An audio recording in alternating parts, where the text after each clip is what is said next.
Eh? Oh.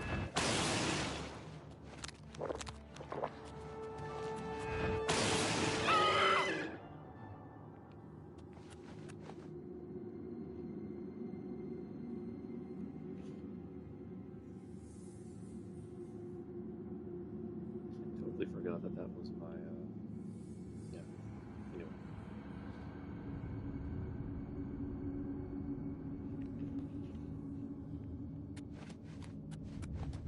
Do I play any of the Soulsborne game? No, I don't.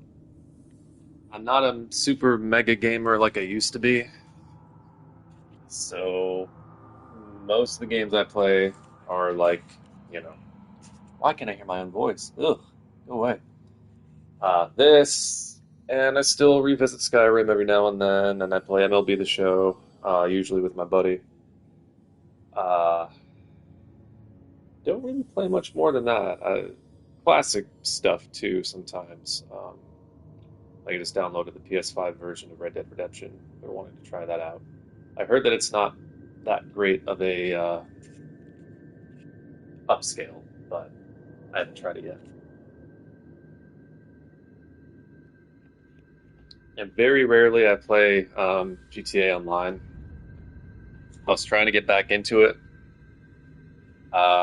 It's, yeah, it's. I was really looking forward to the mansion update because it seemed like it was going to be more substantial, and it really wasn't. But part of that's probably just because I've put thousands of hours into that fucking game, and you know, over time that kind of gets dull, maybe. But when you're playing with friends, it's fine. Ooh, we got here. Oh yeah, I forgot I can do this. You have never played Red Dead Redemption. What? Am I already out of magic potions? No, I'm just... For some reason I came off the shortcut.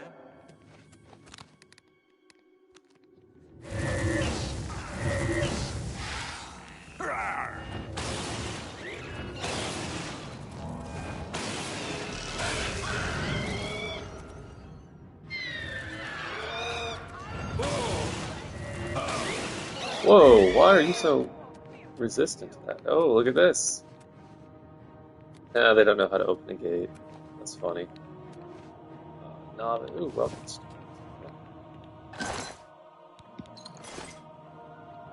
Right, I was gonna do something. Give me just one brief, tiny little moment. It's Saturday, isn't it? Yeah.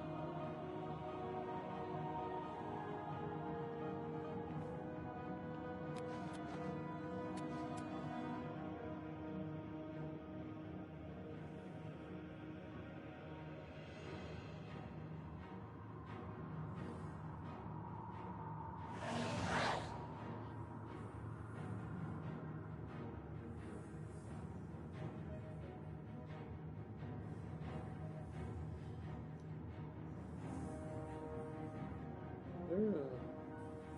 Wait, wait.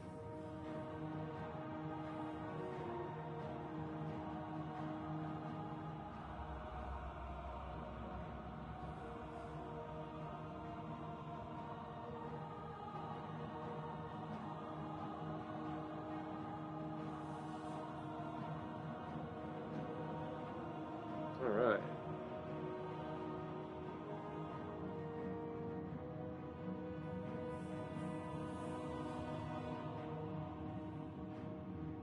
Am I still big on Chevelle? Of course. Chevelle is and always will be my favorite band. I don't see that ever changing anytime soon.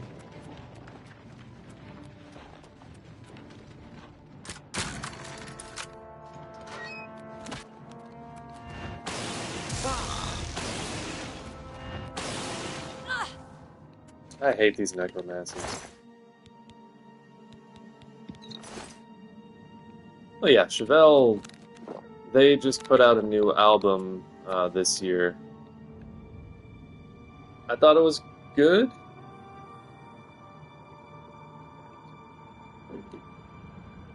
It wasn't. I mean, it wasn't really on the level with some of their older stuff, obviously, but I thought it was really good. Yeah, still ended up being like my most listened to album of the whole year.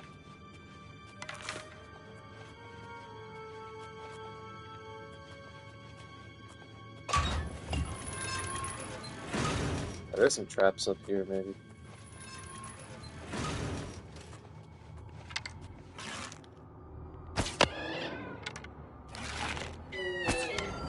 Ooh!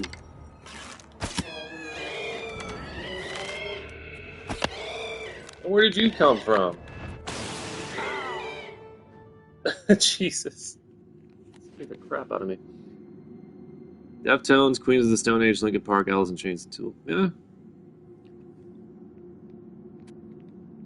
I was a much bigger fan of Linkin Park when I was younger. I refuse to listen to anything further from what they're putting out in this new iteration. The thing is, I'm a big Alice in Chains fan, and I'm a huge fan of what they did even after, Lane. I'm not one of those mindless fans that goes, "Oh, William is a terrible singer." Like, Alice in Chains' comeback as a band was really great. And, some of them hit, some of them miss, and I think what Linkin Park's doing right now is a gigantic fucking miss. I don't like it.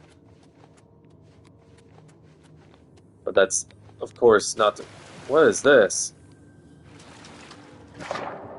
Oh, we're gonna go underwater. That's not to say that all reunions with different singers are bad, because it's not the case. Oh, shit. Yeah. But Deftones, love Deftones. They also had a new album this year.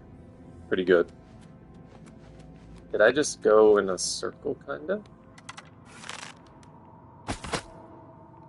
Did I just shoot something I already killed? Ah, they're all over the place. These things cause disease, too, these fucking slaughterfish. Ugh. Do I have a dagger? I should. Yeah.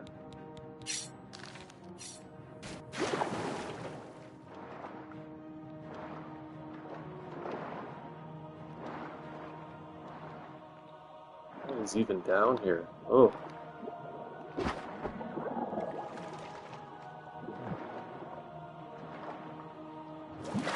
Yeah, probably not much.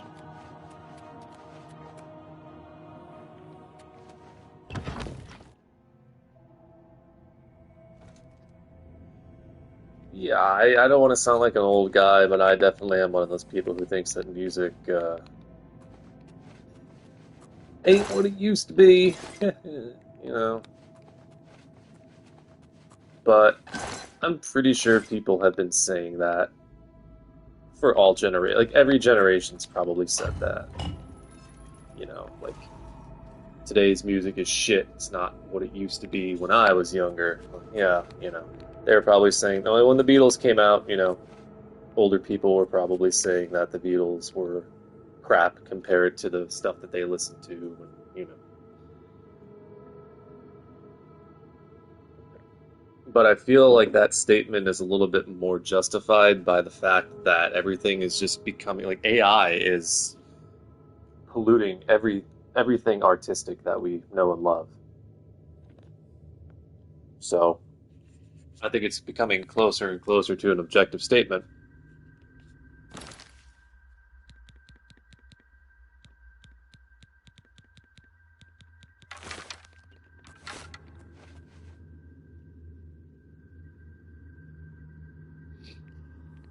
Yeah, I'd really recommend people at least try the newer Alice in Chains stuff. Black Gives Way to Blue, the album that came out in '09, was just fucking fantastic. And where am I going?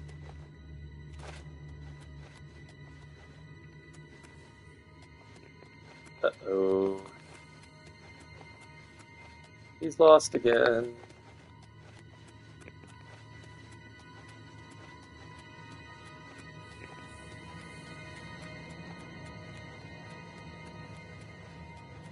Oh.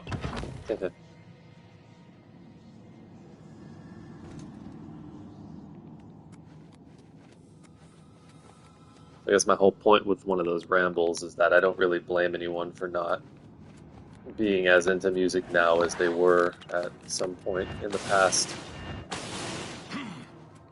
What's that? I better cut down on the ale. I'm starting to see things. I am.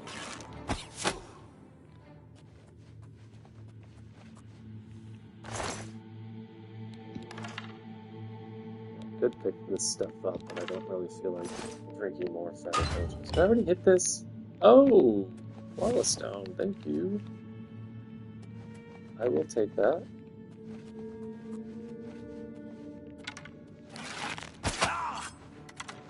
Man, that was my Oh, there he is, you bastard. That's who I've been looking for, this Falcon guy, this Colossal Soul Gem. Which is not a euphemism for something different, I guess. My favorite Chevelle album, I would say, like, Hats Off to the Bull is really, really good. Because I think that Hats Off to the Bull really displays how versatile Chevelle as a, like, mainstream rock band really is. And they kind of prove to everybody that they're not just like a Tool clone or a Deftones clone or whatever the fuck people have been calling them for years. I think they proved that long, long before that album, but just no one song sounds the same as another on that album, and that's why I just find it to be so great.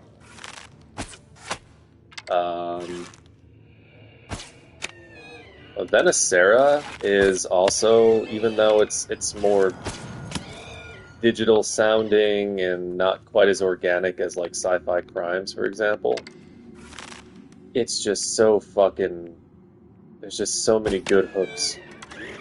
And Chevelle, they know how to write a good hook. Which is kind of how they're like the anti-Tool, which I never understood the fucking Tool comparisons based on that, is because Tool is more of like a... What the hell was that?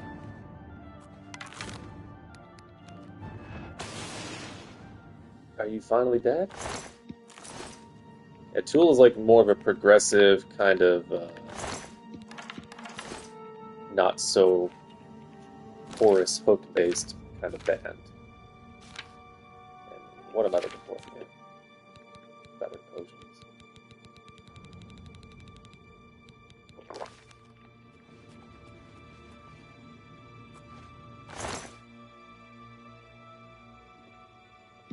No, I think the only reason people think that they sound like Tool is because of Pete's vocals.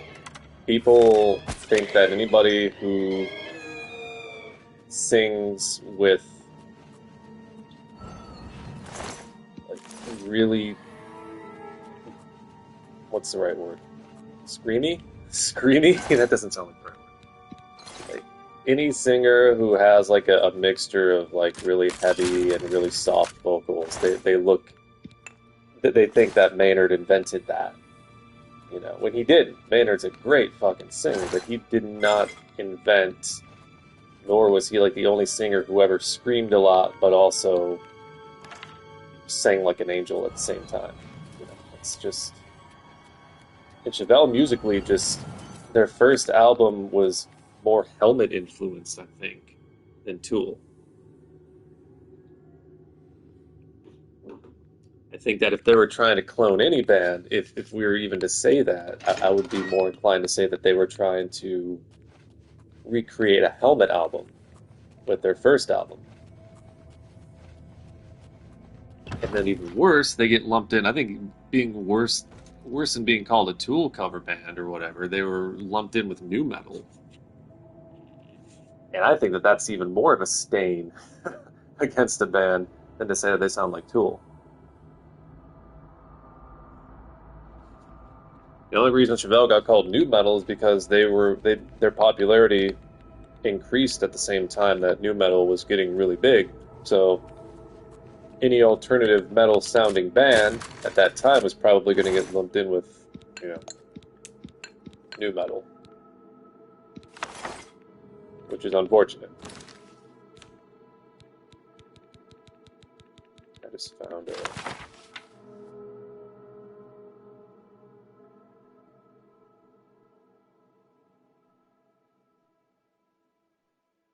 For a chance to wake the coiled snake. Oh.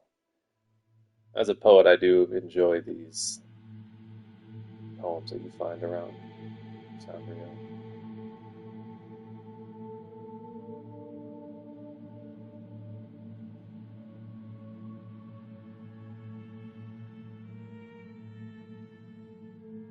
That's good. That's good stuff for the soul there.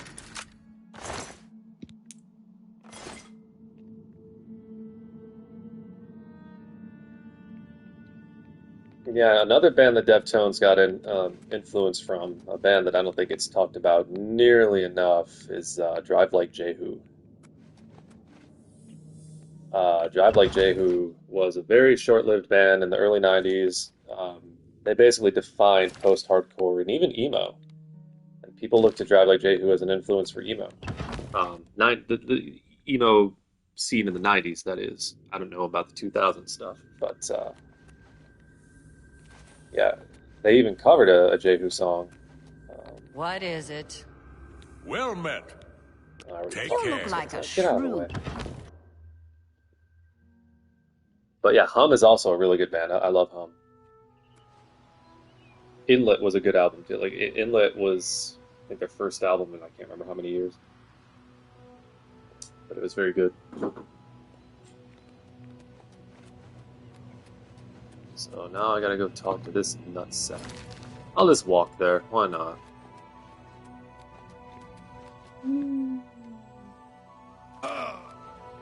Why am I so invisible? I forget, what do I have on that's making me... Because I thought I put on a different robe. I have some...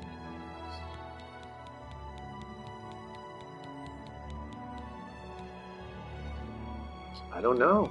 Something's making me invisible, and I don't mind it because it helps my sneak, but... Robe of the Conjurer, that's all magic stuff. I kept my old wrist irons from the very beginning of the game, and I put Fortify Magicka on them.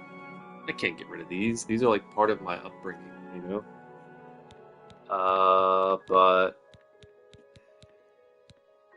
all this is just Magicka stuff. I don't know. Something's making me invisible. That's fine.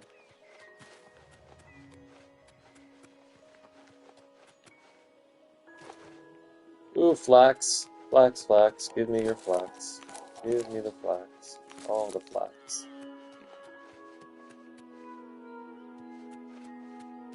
You Prefer an Astronaut's a great album.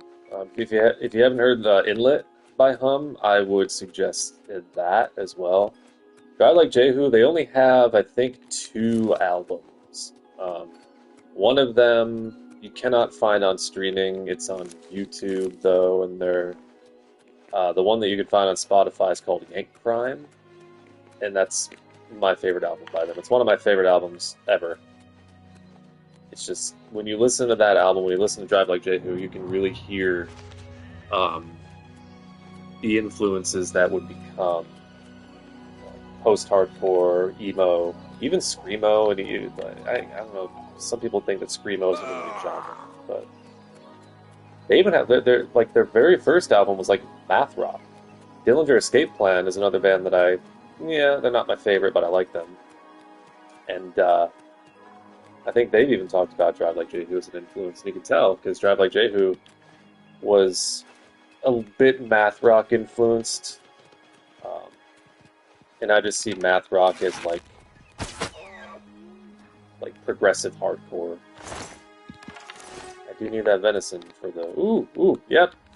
I need these for my magic potions.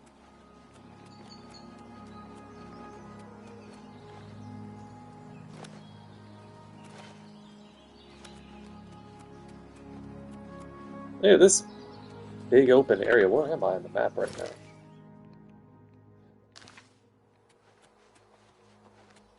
There's another post-hardcore band I've been listening to lately called Unwound. They're another product of the '90s. Um, to me, I think a lot of post-hardcore is defined by what we call now as like math rock.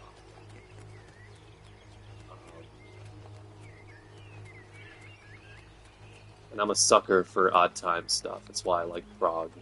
I don't listen to as much prog as I should, but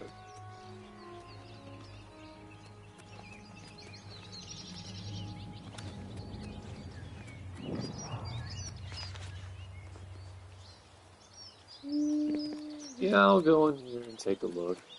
What's going on this side?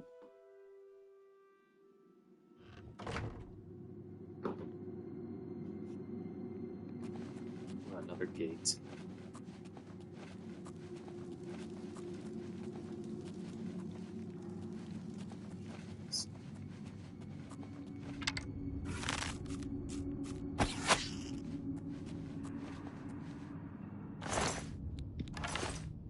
Give me that.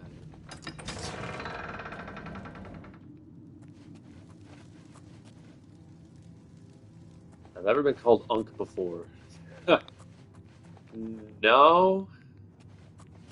I guess it's better than being called old man. You know, I can summon one of those.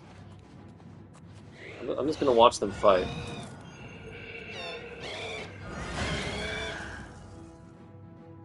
Why aren't you doing anything? You're not fighting!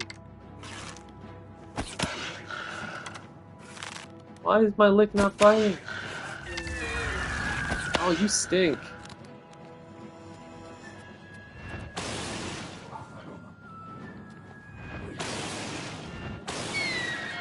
Okay. That was interesting. Hello, Riley. Good to see you. Do I like heavier stuff? It depends on how heavy. And it depends on what we're calling heavier stuff. Like, I don't like heavy music if there's not any melody to it. Like, if it's just like there's a lot of Dillinger Escape Plan stuff. Like I mentioned, the stuff that I don't like is the stuff that's not very melodic or that's just pure guttural screaming.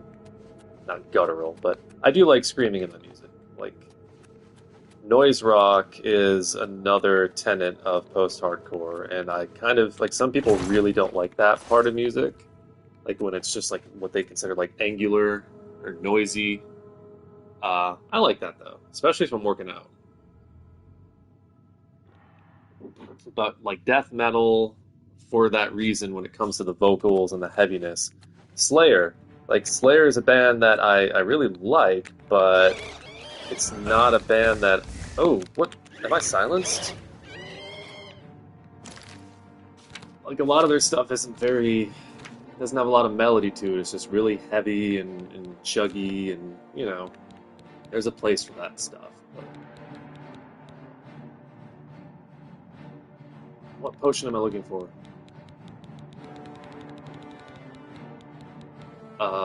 I can't. Right. Okay.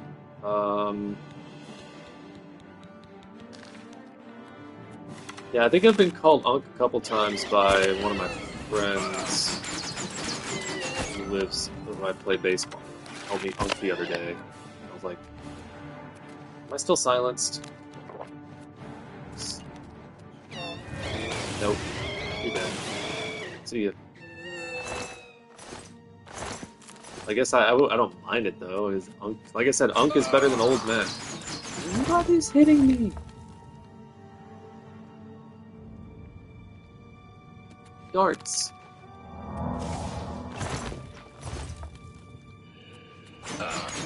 Oh, you can just go. Okay.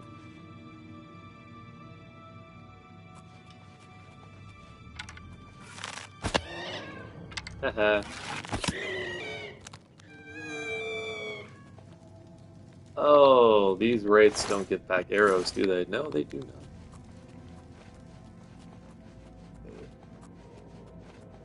Oh, I'm not gonna fall for it. Where's the trigger? Where is it? Where is it? Oh, see? I fell for it. I couldn't find the... Whatever. These caves. I'll tell you.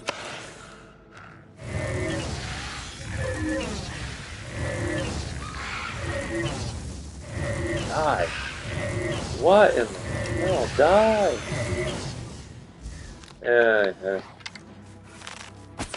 Bastard.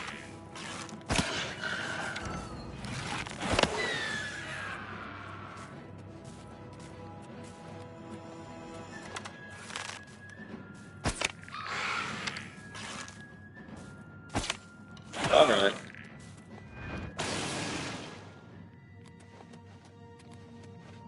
Can I get some of my arrows back? Please?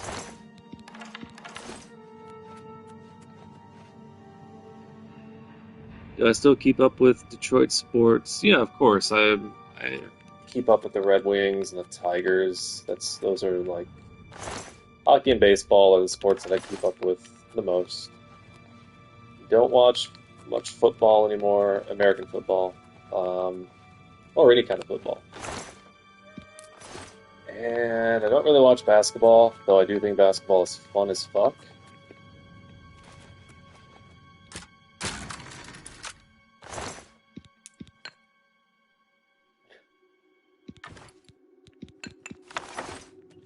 The Warp in the West.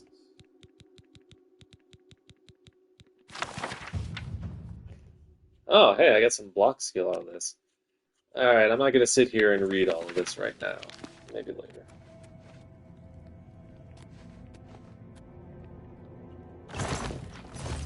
Oh, hey.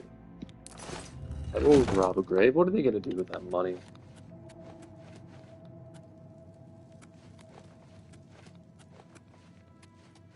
I am pro grave robber. Ah, boy.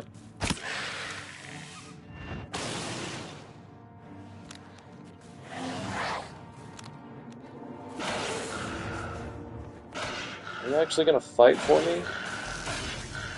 There we go, I guess. Thank you.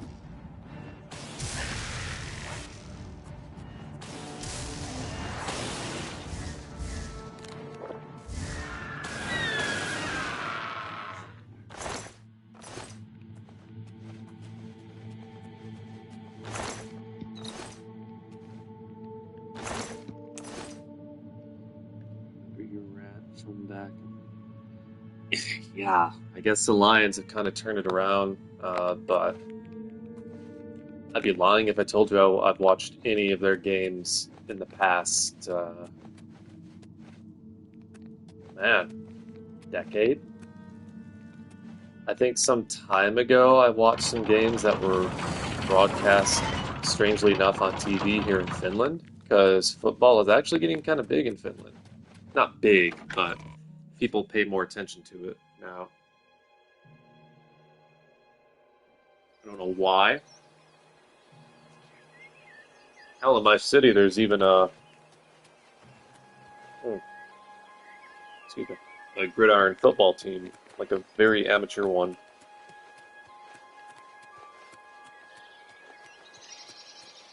I remember seeing them advertise on Instagram last year, and they saw I was from America, from the U.S. They wanted to know if I wanted to like help coach the team or something, and I was like, I haven't played football since middle school, and I know like 3 passing routes, 1 defensive setup, and I mean I know the rules and everything. I just don't know any like the deeper strategy. I'm not that big of a football fan, so. Hail! What is it now? What's going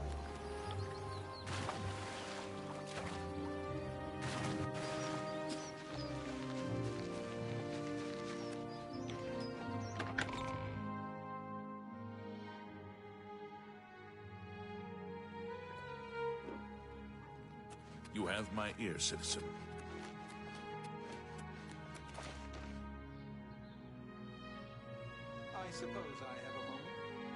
In the Tigers division, who do I hate the most? I don't know if I hate any of those teams in the AL Central. I mean, the Tigers and the White Sox used to have a pretty good rivalry. Oh no, am I in trouble? You have my ear, citizen. They all What is got it, up at citizen? once, so I thought that they were coming to arrest me for some crime.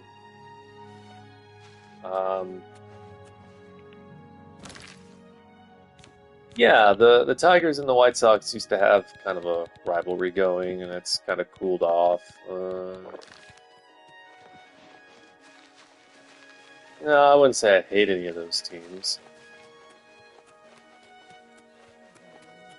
Speak.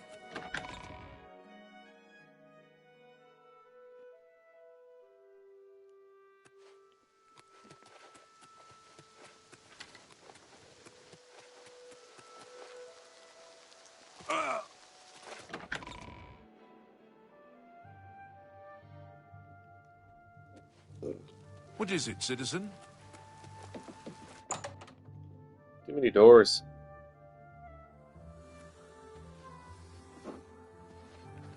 Greetings to you. Hi there. Were you successful? Do you have the Black Soul Gem? Dedicated to the last. I cannot thank you enough for bringing the gem here. I have need of it immediately. We have much to speak of and very little time. He's kind of A new sussy. task awaits He you. wants that Black and it Soul is by Gem far the most really important bad. you have been entrusted with. Sussy baka. Are you truly prepared for this task? I cannot be certain what awaits you, but I am sure we will not speak again after you begin. I'm still big on wrestling these days. I'm big on AEW. I'm a really big AEW fan. Then hear me, and hear me well. Manny Marco will have what he seeks, but it will be his undoing at your hands. With this gem in your possession, you will be impervious to his attempts to enthrall you. When he fails, that is when you shall strike. When we are done speaking, you will take this gem, you will then seek out Manny Marco and destroy him. Get to him any way you can. It is your only hope for defeating him. I have full confidence in you, and so I leave the guild in your care. When I am gone, you will be recognized as Archmage and leader of the guild. Lead your fellow mages and lead them well. Archmage. The future rests on your shoulders. Farewell, my friend. What?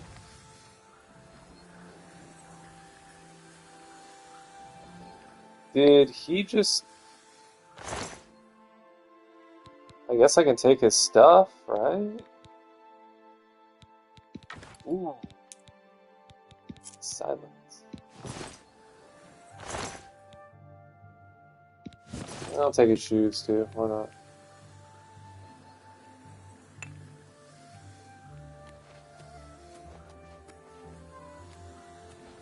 He just killed himself right in front of me.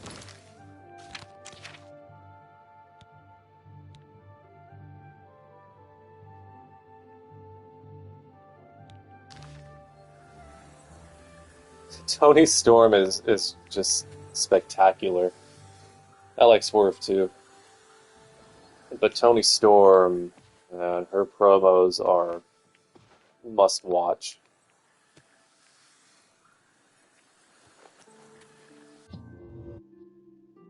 And it helps that she's a really great wrestler too. I don't Look at think, the when I hear some idiot, like, what's his name?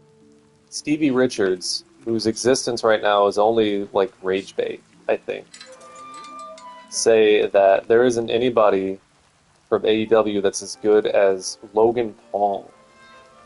And he says that when Tony Storm exists in AEW, someone who is an incredible wrestler and an incredible promo, it's just like, that's all the proof that I need to know that, like, all of the wrestling podcasters these days, they're just rage bait farms. Yeah, he said that like, no one in AEW can wrestle, and that Logan Paul is a better wrestler than Kyle Fletcher. Like, oh man. And you can kind of understand why he would say something so ridiculous because his podcast is new and he's trying to kind of build an audience. Why is that thing invisible? Why is that mountain lion... Okay. Yeah, but that's kind of like the state of things these days, is that people who want to get popular really quick, especially if they already have a little name recognition, they're just going to be shocking, and they're going to say things to shock and awe. Like Stevie Richards put out a video the other day, like, and I agree to an extent that WWE does suck, but that's all he really says, like in the description and or the title and the thumbnail is like WWE sucks, change my mind. There's no nuance anymore. Like you can't build an audience on a podcast by just discussing things. You have to be saucy and you gotta be hot. You gotta have these hot takes. And it sucks. I hate that because it really detracts from the quality of discussion. And people are always talking about the marketplace of ideas. And like, oh, the marketplace of ideas was tainted a long, long time ago by bad actors. And now the people who are finding the most success are those who have like the hottest takes, even if those takes are without truth, without fact, without logic. It sucks.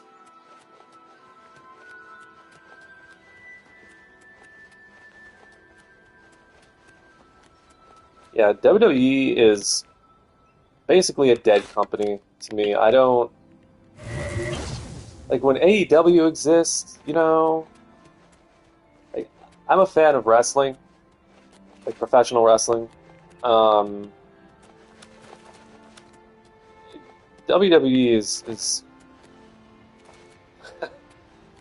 It has a place in my heart because of its history, and it's what got me into wrestling in the first place when I was like 14. But my God, what a dumpster fire it's become.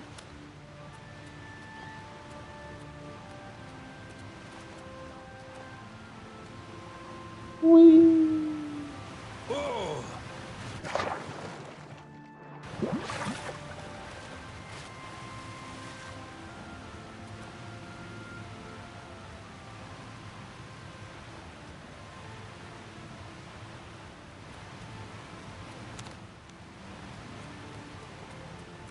Who needs a bow and arrow to hunt?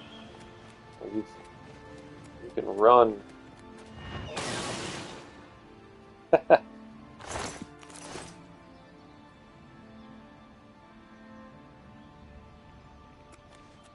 Yeah, the thing is, WWE's got, like, there are a lot of really talented wrestlers there.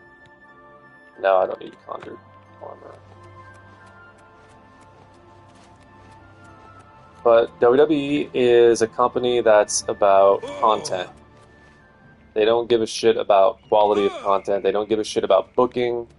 Oh, boy.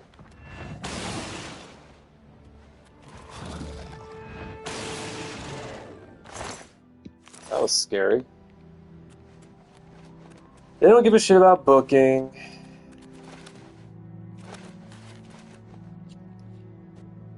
Oh, boy. You are not only in timeout, but you are banned to the Mars.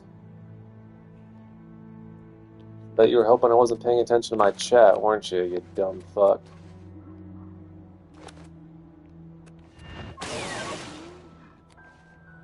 I need this venison for feather potions.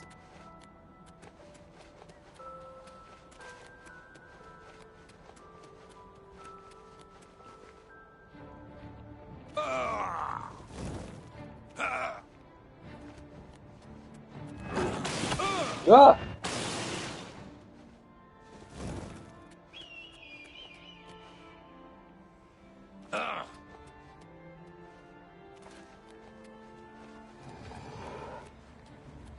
I really do think there should be a law where... I really do think some people's internet access should be revoked, like, permanently. That would be a free speech nightmare, I understand, but fuck. I've been on the internet since 1994, 95, and I think I've built up an unfortunate lifetime. An unfortunate lifetime of experience to back that claim up. That some people should just have their internet just completely fucking unplugged forever. Do not pass go. Do not. You Oh, would hello. dare to approach the King of Worms? If you seek an audience with his grace, you must open this door. Hello, Peppermint. hold I hope the your night's key, going well too. And I will die My night defending it. is, well, it's morning now, but it's just a morning. Whoa, you didn't last. Wow, that was quick. See ya.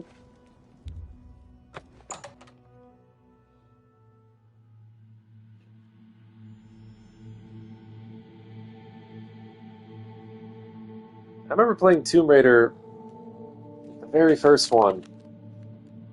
We had a PS1. For some reason, our dad bought a PS1 one day. We had a Super Nintendo, and the first game that we ever had for that PS1 was Tomb Raider. And I remember before we had that PS1, watching my uncle play Tomb Raider at my grandpa's house.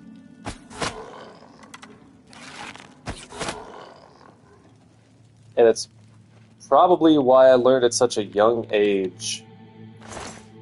Like, I don't do it so much anymore at all, but If it's a fight you want, it's a fight you'll getting get. really pissed off at video games because he would sit there and he would throw his controller, he would punch himself in the thigh, he would punch his wall because he tried to go through like a passageway and the doors came together and like shredded him, or a bear came up and killed him. Like it was a pretty rough education.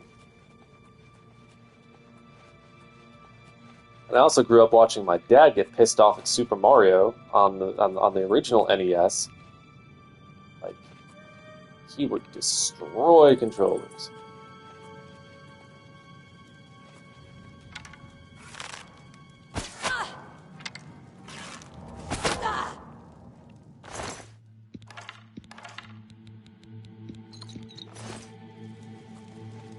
Must have been the wind.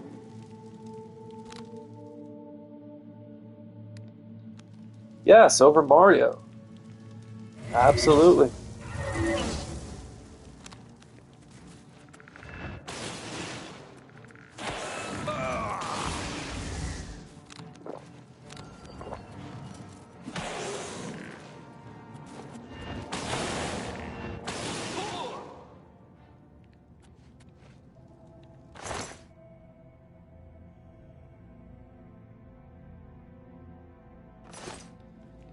Yeah, I played the first Mortal Kombat on Super Nintendo, I think, but I watched my cousin play it on his Genesis. And watching him play on the Genesis was so much different because the Genesis version had blood and gore and all that stuff, and the Super Nintendo version had none of it. But God, he would get so mad at that game too. I was never any good at it. I always played with Scorpion, and I always just did back B, back B, back B, spear, uppercut, spear, uppercut.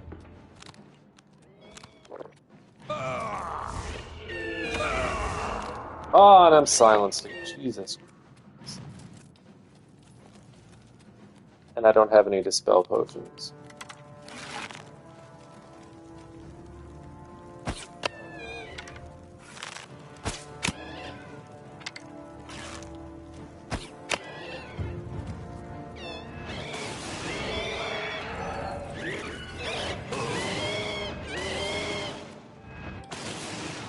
Ha! Dead.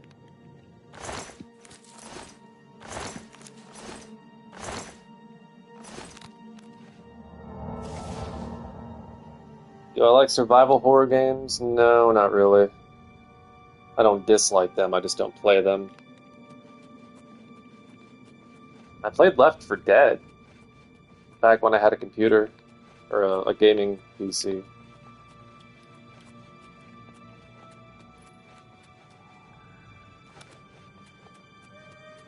Those were the days.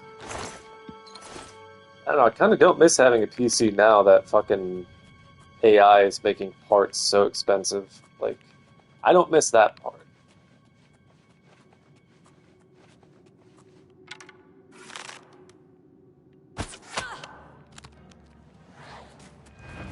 Better not silence me. There we go.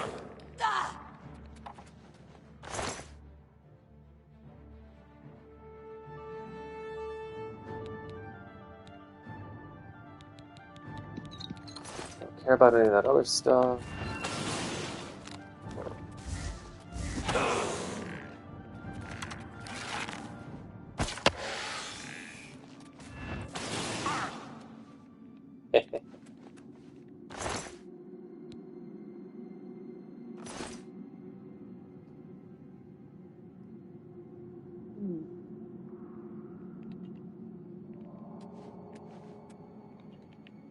Over encumbered again.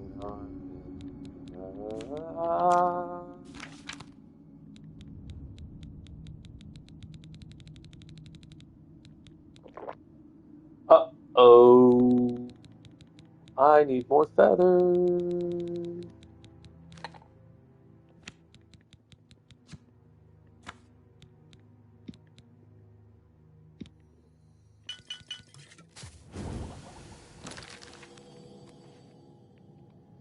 I have played Dark Souls, or at least, yeah, Dark Souls 3, maybe?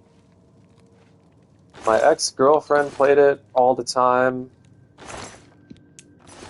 and it looked fun until I started trying it myself, and I just didn't have the patience. I sucked. But that's also because I didn't have the patience to learn. I'm a bit more of a patient person these days, so I'm pretty sure if I... What is in here? Pretty sure if I put my mind to it, I could be good at it.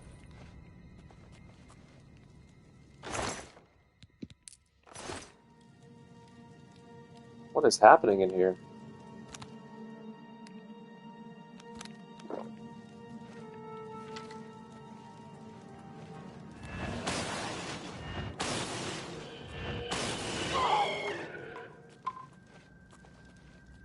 You just gotta believe. Yeah, that's what a lot of things do come down to in the end. It's just believing that you can do it. Which is something I wish I knew when I was younger.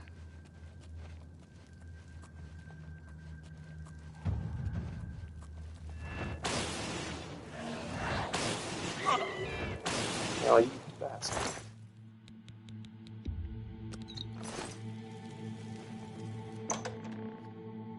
You have platinum trophies on Souls games. Wow. That's dedication. I was thinking of going through my catalog on here and seeing what else I could possibly platinum. Way back when I had a PS3, Infamous was one of my favorite games. Like the whole Infamous series. And I was very close to platinuming Infamous, the first one, and I don't remember what happened. That was like 2011.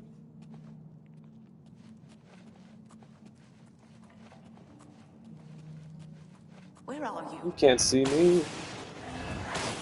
A second ago.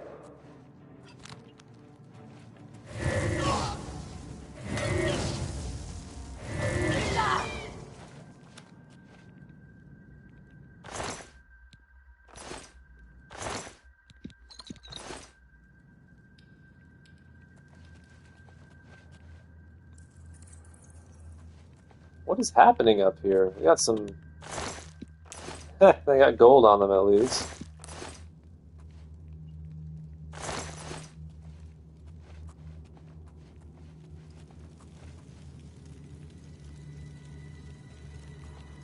Did I see the Game Awards? No.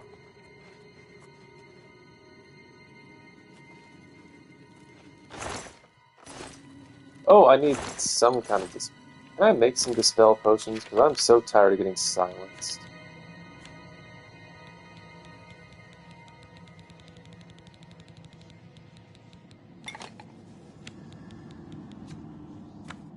can.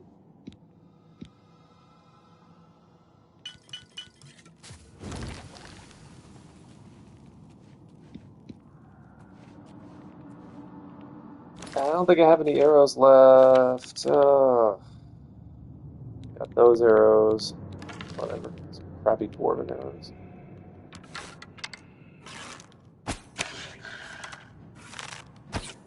Oh!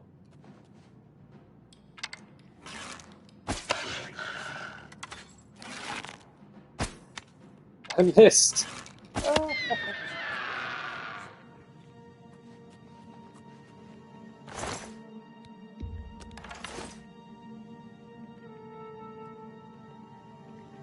Damn it.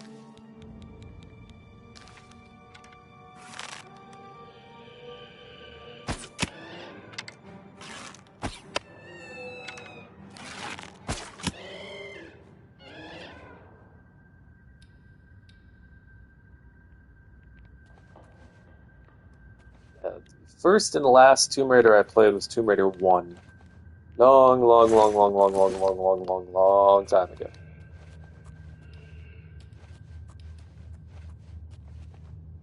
Well, GTA 6 is... You know, I'm just gonna have my lick. Is that how it's pronounced? Lick? Bite! Kick his ass. Kick his bony ass.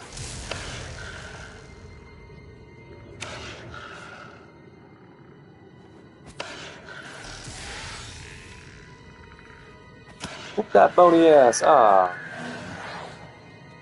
It's okay, you can have another go.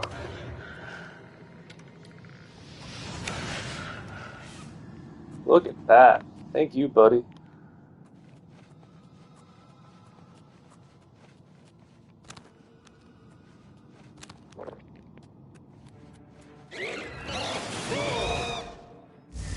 Here we go again, getting silenced.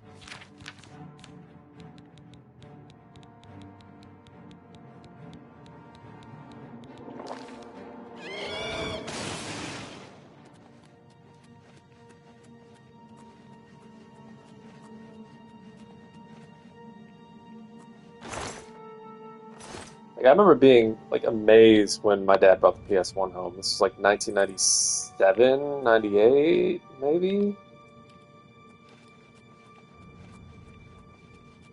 Because he was a hard ass about a lot of things, and he hated the fact that I even had a Super Nintendo.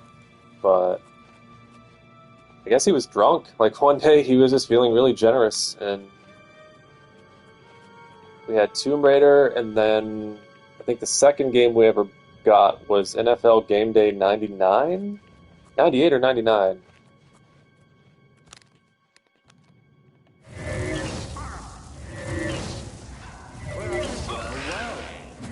We've got here.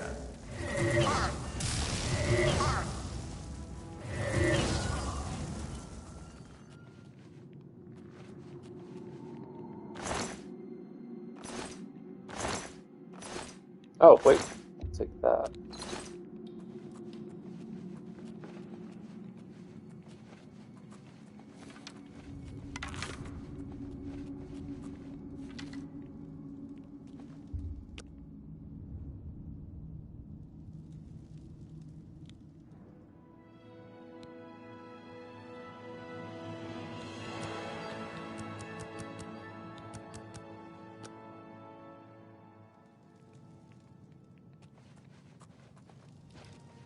Yeah, Elder Scrolls 6 will definitely, unless there's like some big shock, will come after GTA 6. Or if GTA 6 gets like pushed again, which is pretty likely, I guess.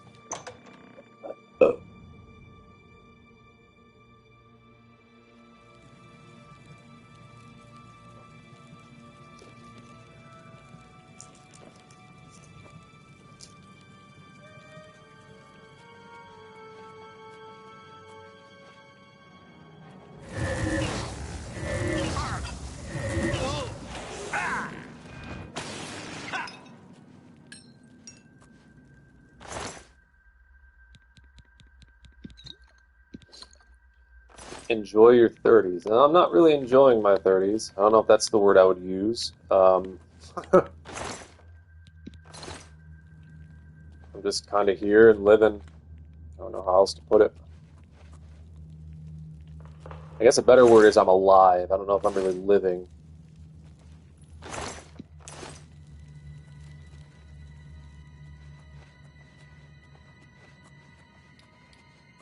Yay, more water.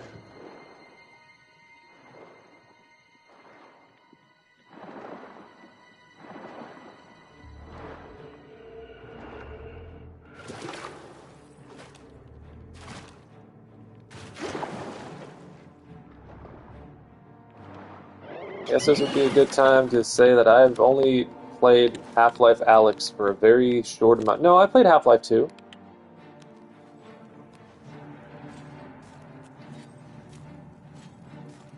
Yeah, I'm surviving, I guess is another good word.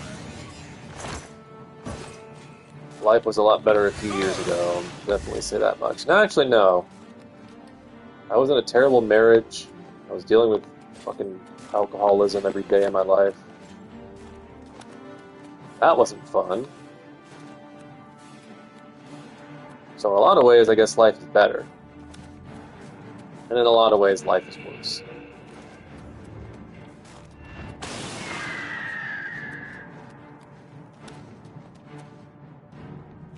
Hello. Who are you? Wait. Let me reload. I think I was supposed to have like a conversation with this guy.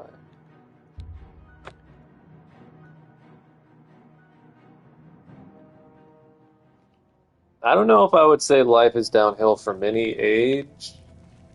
It depends on what you make of it, and also your circumstances have a lot to do with it.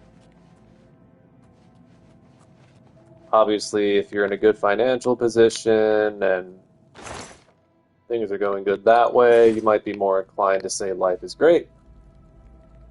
If you're not, then you might be more inclined to say that life sucks. I guess it's all, like a lot of things, it's a matter of perspective.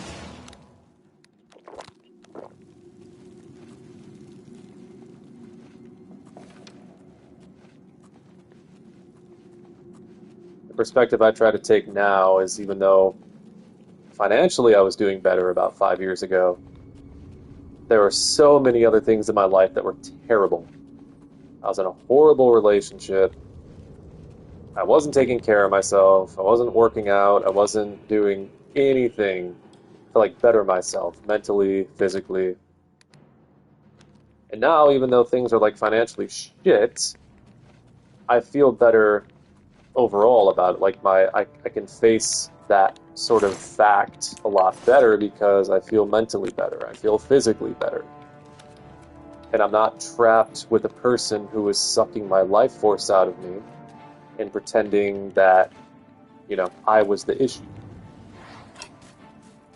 So, in a lot of ways, life is pretty okay now, or a lot better, and it's perspective. Like, if you're the kind of person who thinks that the only way of life is good is if you're rich or if you have, what am I looking for? I'm terrible at multitasking.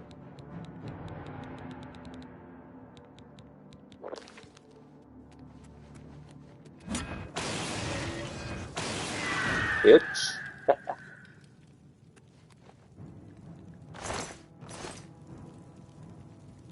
So yeah, your life isn't gone when you're 30. Your life isn't really gone until until you make that decision. There's a lot about situations that can be changed just by, where is this thing? Where are you? Just by the way that you think about them. And it's not that easy, I know.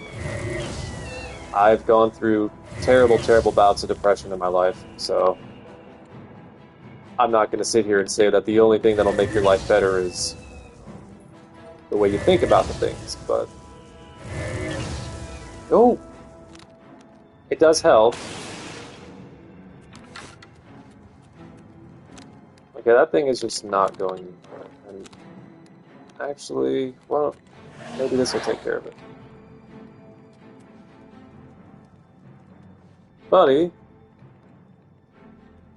Okay.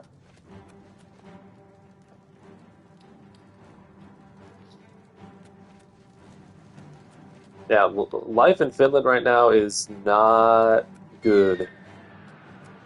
It is really bad here right now. Really, really bad. I see Bolor was unsuccessful in delaying you. Perhaps we shall chat for a while, since you really have no other options. I must say, I expected Archmage Traven, rather than his star pupil. I am disappointed to see that he could not face me himself. I have met so many of his predecessors over the years. I developed a particular fondness for Galerian, ill-preserved though he may be. But here you are instead, skilled enough to make it this far, which speaks volumes about you. Perhaps you'll be as useful to me as Traven would. I appreciate that, Uno. Yeah. I'm glad you're here too. I'm glad everyone is still around and alive in their own ways. It's really weird to think about how quickly time has passed. And time passes a lot faster when you are miserable. People think that it slows down, but for me, time sped up. Oh, my dear. I didn't mean to imply that you have a choice. But I'm not miserable anymore. I will make you just dealing, another you in know? a long tradition of worm thralls, and take my time in studying you. Your very soul will be forfeit to me. We'll see about that, buddy. Power, my dear friend. I seek power. And so I acquire and study those who have some degree of it. Uh-huh. We are after the same things, your guild and I.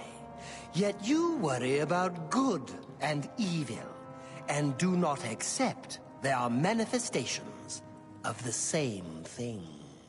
So you brand me a villain, and make vain attempts to destroy me. Instead of drawing Traven out, I have received you instead. Perhaps I shall personally go and collect him when we are done here. Oh, Show me he what did that, didn't he? you've got.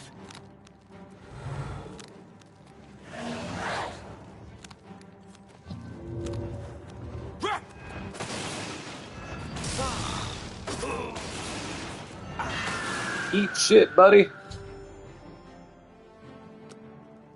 I have killed the King of Worms. Staff of Worms. Yeah, relationships are, you know. I will say, like, I already had Ghost Walk. I didn't need that tome.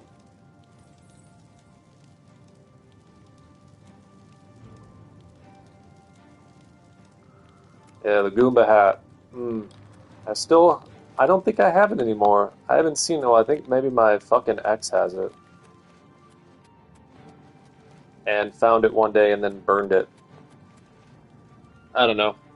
When it comes to relationships, it's like, I've been in my share of them. I've even been married and divorced by now. It's ugh.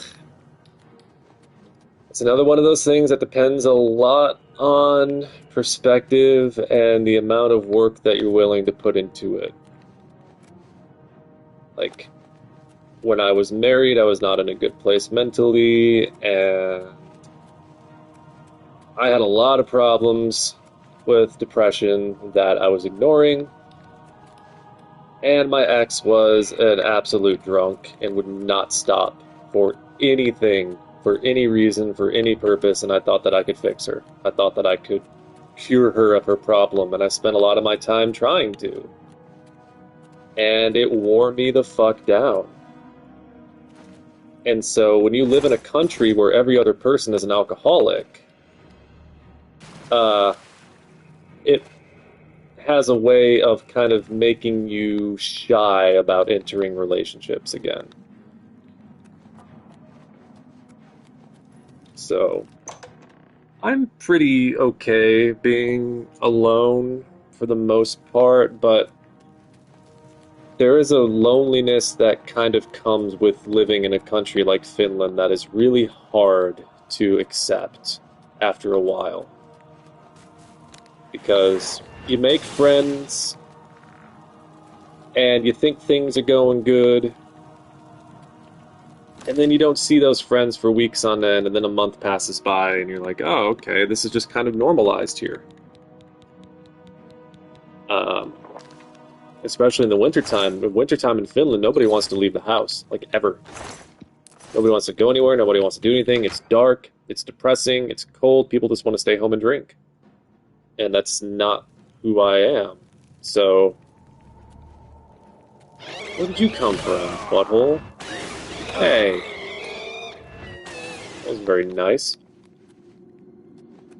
So, because of all that, I'm getting pretty sick of life in Finland, and I'm probably going to move back to the States eventually, but I'm going to hold out for about as long as I can, which is kind of what I'm doing right now. I'm just kind of holding out, seeing if anything materializes.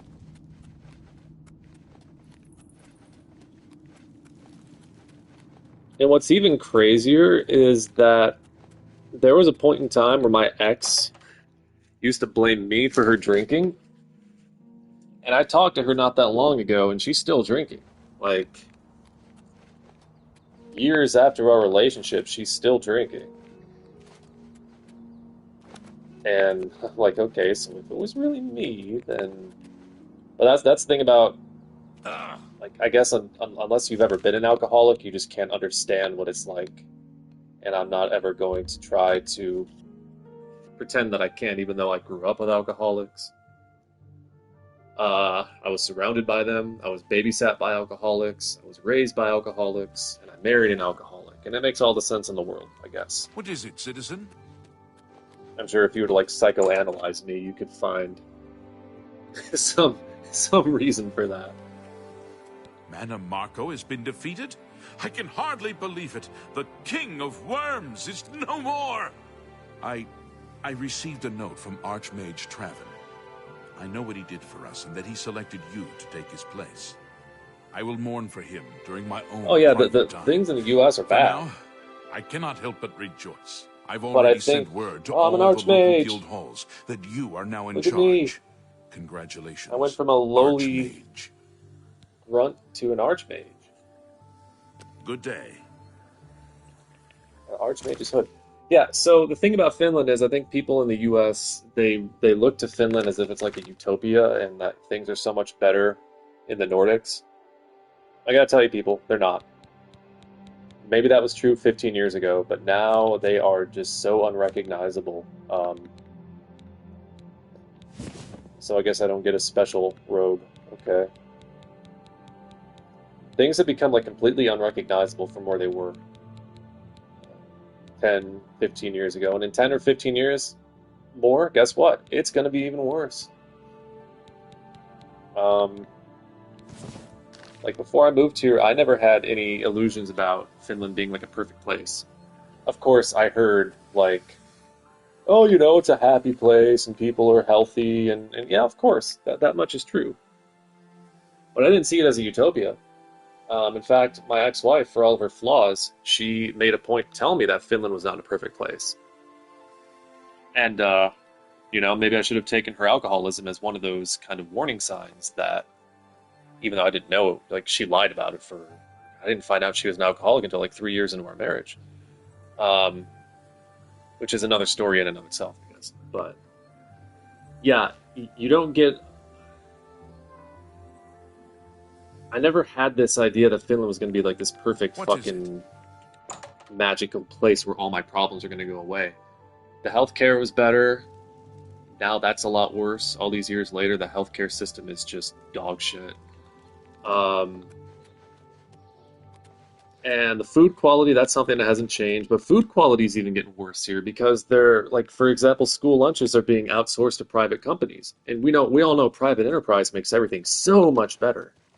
There are more reports of kids getting sick at lunch because of the food poisoning. Like just the quality of everything is going straight into the crapper. And people think that that's anyone's fault but the government that they elected. Greetings to you. Standards of living are just going down, generally speaking. I'm gonna wait a while so I can pick more ingredients. No, I have to be away from the area. You smell of Yeah. death. So I go. Greetings. Yeah, you pick the metric. Finland is not doing very well. And, right now people want to point the finger at immigrants like myself, which is hilarious. Because a lot of immigrants don't even want to come here right now, unless they're coming from like a really, really comparatively horrible situation like war or famine or, something like that. They hear about how racist it is here. They hear about how the government has racists in it. And there are businesses who don't even want to do business here because of how racist that this current government is. It's not that Finland's never been a racist country, but this is probably the only time in history where Finland's had like so many open racists in their government. And then they wonder why people of foreign backgrounds don't want to come here and do business. It's amazing how that works.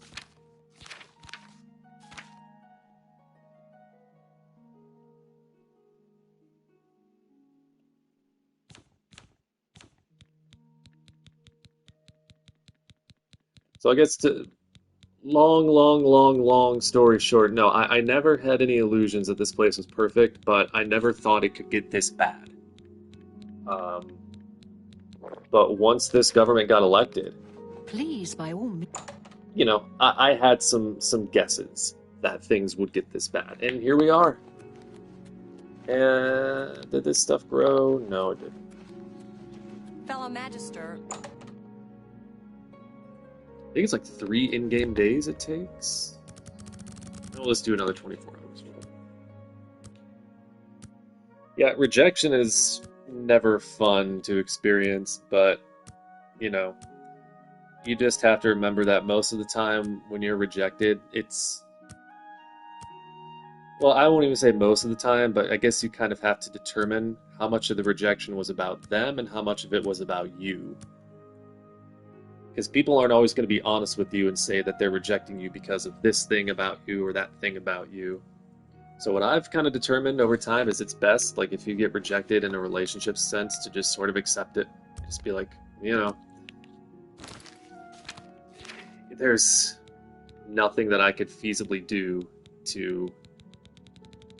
But, if they tell you that it was something about you, you kind of have to take stock of that and determine if it is something about you that you can fix, that you can help.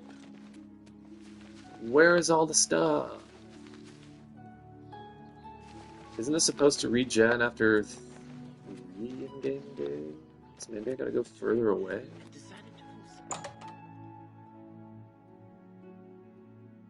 But I guess I've just kind of come to accept that getting rejected by people, by jobs, by society, even, like, it's part of the randomness of life,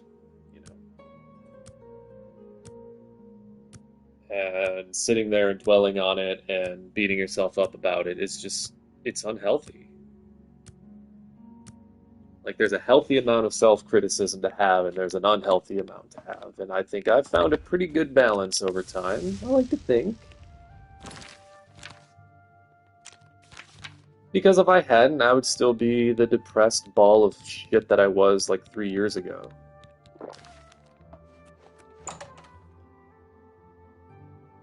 And sometimes you have to be the one to reject others or someone else who is not enriching your life. What is Excuse me, fellow magister. happening? Is now a good time to talk? Be seeing you.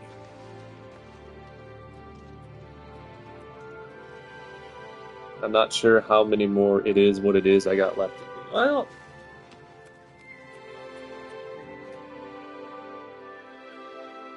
personally, I think it's better to be rejected than to wonder forever what could have been. Yeah, Exactly. But now what? that is also a pretty, I think, healthy way of I am looking at at your it. service, Archmage.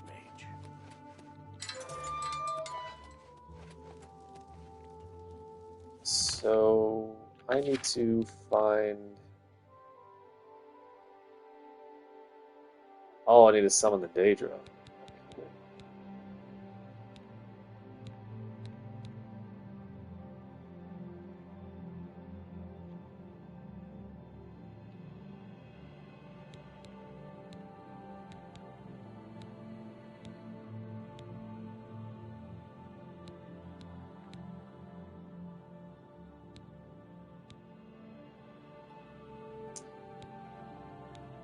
I...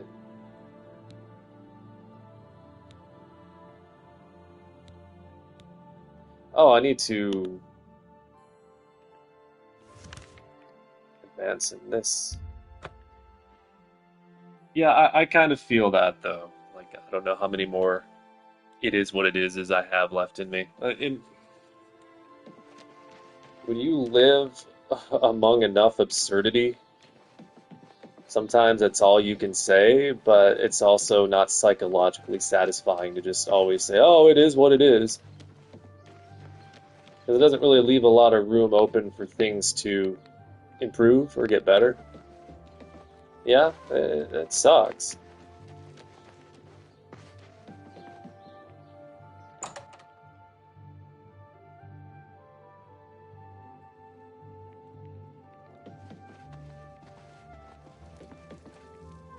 You have found Theranos and the lost histories of Tamriel?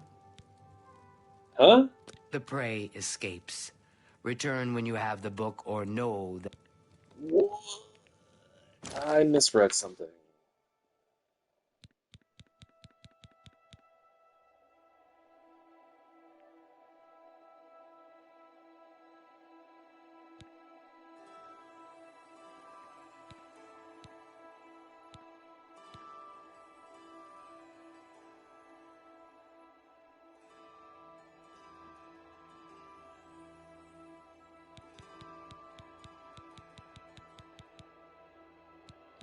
You've been cursed with a tender heart. Why would you call it a curse?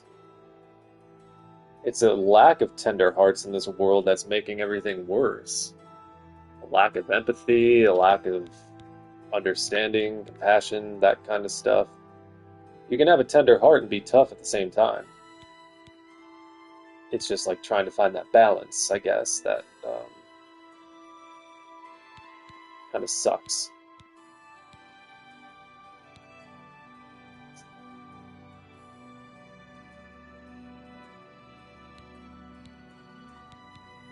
Is it this one? Pilgrimage? Shit. I think it's this one that I was doing the other day. But, oh man, I am so mixed up in this game. I don't know my difference between my ass and a hole in the ground. Are there any people that I enjoy watching on YouTube nowadays? I watch a lot. Like, if I do watch content creators, it's as far as video essays go, I really like FD Signifier. Um, Other than that, I watch a lot of weather stuff, meteorology stuff, Convective Chronicles. I try not to watch the big weather forecasting channel. Like Max Velocity just pisses me off with the clickbait. And his counterpart, what's his name? The other guy. Infidel Amsterdam. Oh my God, I haven't heard that name in forever. Looked up Finland news, and the first thing I see is an article titled "Finland faces yet another racist scandal." Yep. I've tried to defend Finland for fucking ever as not a racist country, and then shit like that happens time after time after time, and I'm like, I'm about ready to just kind of throw up my hands because, I come from a country full of racists, the U.S. But, when this government first took control in 2023, one of the very first scandals was a racism scandal. And then another one happened, and then another one, and then the finance minister, Rika Purra, her fucking racist posts from some online journal got released. And Wilhelm Junnila was seen standing elbow to elbow with a bunch of neo-Nazis at some parade. So Finland just cannot escape the racism thing, and I think it's just the sooner Finns accept that they live in a racist country, I think the quicker that they can get to some kind of actual fix. Infidel Amsterdam. Yeah, so Infidel Amsterdam, if I remember correctly, because I don't remember beefing with him as much as I just disagreed with what he was saying about Archfiend. And I don't even remember I think it was the iJustine thing. God, man. I don't think I really had like a deep, long beef with that guy. I just kind of remember he said some stuff about Archfiend, and I was like, not in agreement with it. Wow. I haven't heard that name years.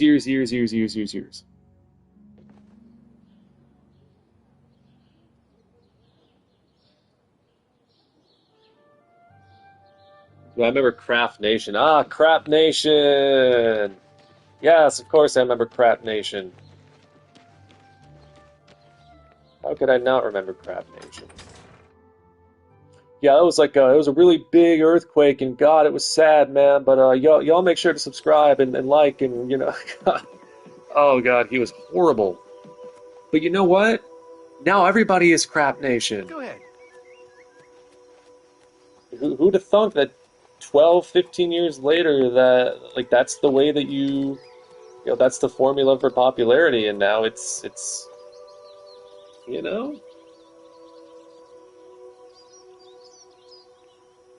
one of the most true realizations I've had is that no country in the world is safe from having skeletons in their closet. That's true, of course, especially in the Western colonizing world. No country is innocent.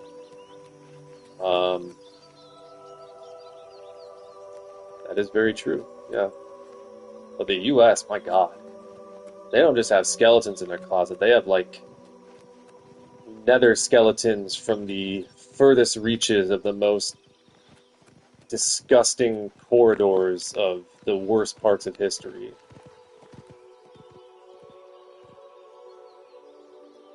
Cameo Bams, yeah, Cameo Bams is in my Discord server. We still talk every now and then.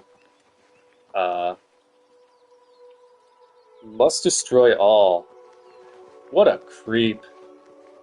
No, Must Destroy All and I, like, we don't have beef anymore, but that's mostly because I just don't know where the hell he is, and that's like for the best. He was gross. He was fucking gross. There were a lot of people in the ranting community. Do you guys remember what's his name? Oh my God, what's his fucking name? Nate Talks to You. Nate Talks to You was a fucking creep too. There were a lot of creeps in that whole ranting community that, like, I heard things about them later on in life that just fucking floored me. Like the kind of shit that they would say to people, like the youth of the people that they would, oh God. I think Nate Talks to You was the one that surprised me because I never really heard a lot of bad things about him, but I went to the wrong... Damn it. This is why I hate carrying around a lot of stuff on this game.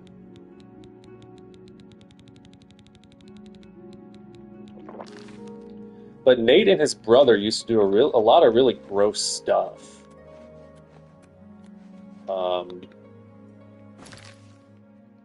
There's somebody on Instagram a while ago who sent me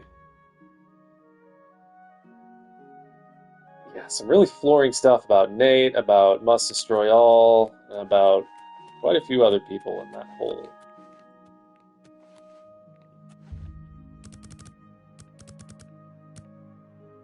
shebang-a-bang.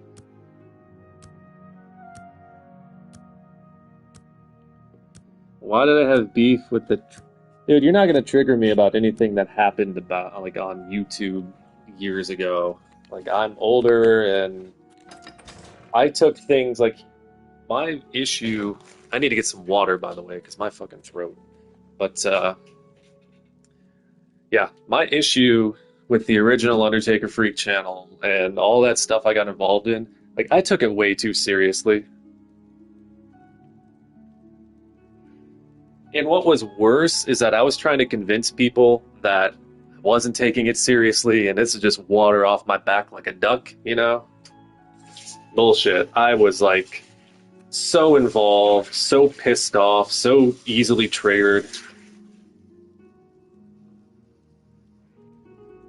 But as you get older, and as you learn and as you read and as you hopefully grow, you begin to realize that nothing is really triggered.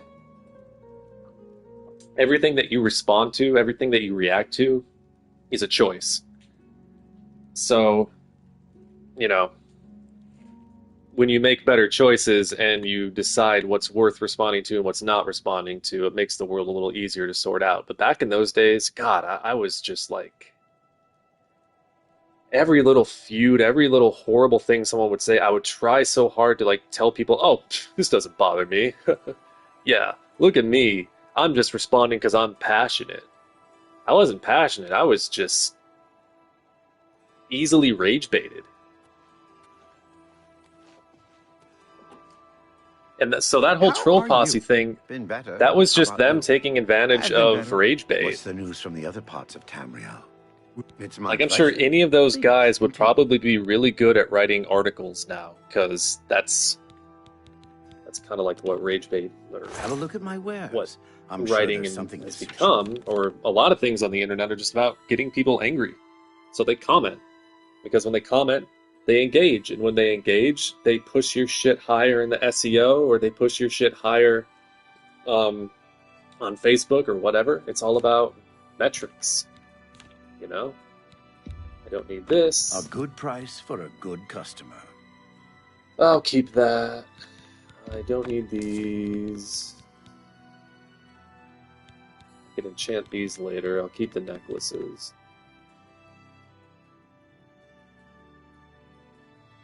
Peak old YouTube. 2014. Yeah, 2014 was a year. I think that was the year that my ex moved in with me, and that was an interesting year, yeah.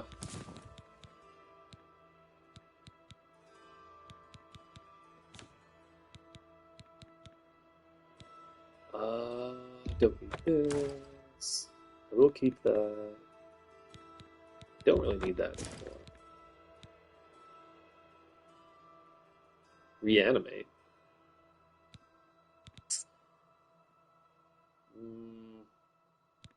Definitely don't need this.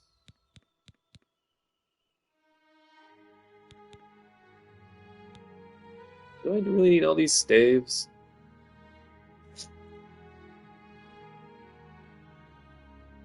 Well, no, they did have a lot of free time on their hands, but then again, so did I.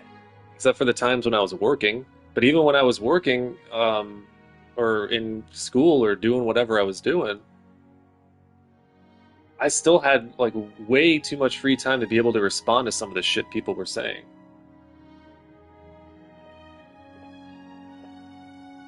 I wasn't really doing anything meaningful with my time, with my free time. But lately I've had free time, and when I'm not doing, you know, these streams, which I'm trying to do more often, or playing a video game, I'm reading, or I'm working out, or writing, learning, just trying to keep my brain busy. with something substantive, something that can keep the critical thinking part of my brain healthy and alive. Because I do not want to become like one of these morons walking around these politically tribalist buffoons. It's so scary to see what a lack of action can do to somebody. And I don't want to be like that anymore. And when I look around here in Finland, I see a lot of people who just give up to alcoholism. And fuck that. My God. It's sad. It's really sad. Where's all this weight coming from? Is it the staves? I guess I need to get rid of some of these staves. I don't really need that. I guess I don't need that. Fine. Whatever. At least I have a lot of gold coins now. Another be seeing you. Later. Do I still play drums? No, I don't have drums anymore. I would definitely be playing if I did. Good to see Kind of. That was a depression decision where I was thinking that, oh, I'm not getting any better at drums, so I'm just gonna get rid of all of my drums and never play them again. Part of it was a financial decision, but part of it was also like, I'm not progressing. But the reason I wasn't progressing is I wasn't practicing. That's the key, you know? So, you know, it was, like a lot of other decisions I made in the past 5 or so years, it was depression. I honestly cannot remember the last time I felt like depressed. Actually, no, I can't remember the last time I felt depressed. When I was just sitting on my couch with my phone in my face, just doom scrolling.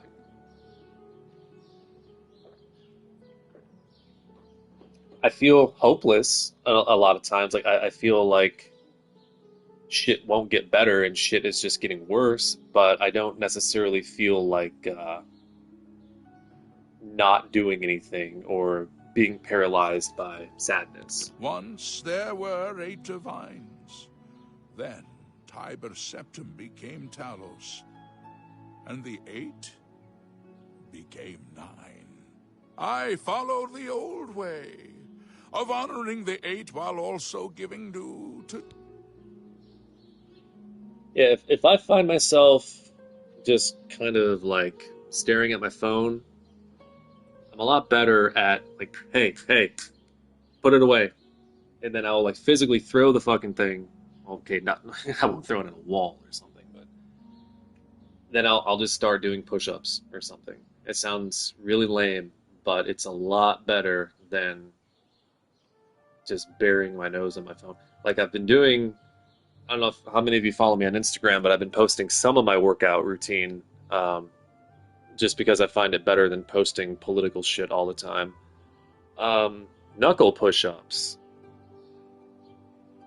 You know, I'll do a couple sets of those instead of just sitting up, like staring at my phone. And that has made a pretty big difference. Are you a worthy...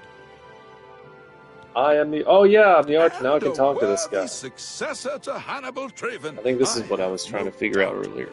I'm sure your arcane arts will locate the lost relics for you in no time.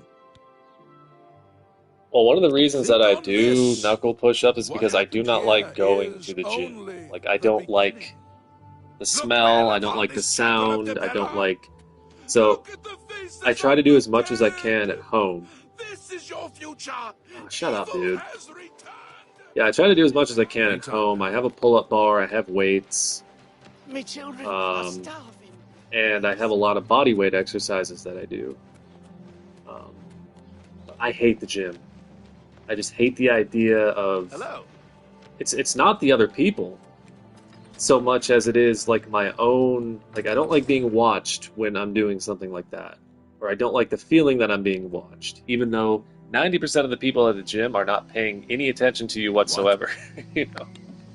I'm here to relieve you. It's about time. I am kind of a hermit. And I used to think that I was only a hermit because I was depressed.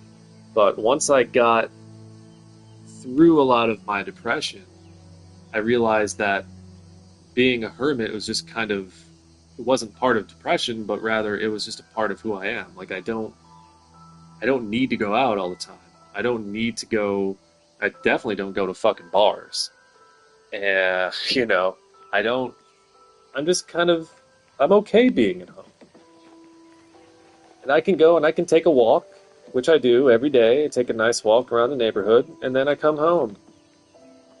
And it's just like dating. Like dating in Finland as a foreigner is just not fun. I've had relationships outside of my marriage. I've had relationships, and nerd root.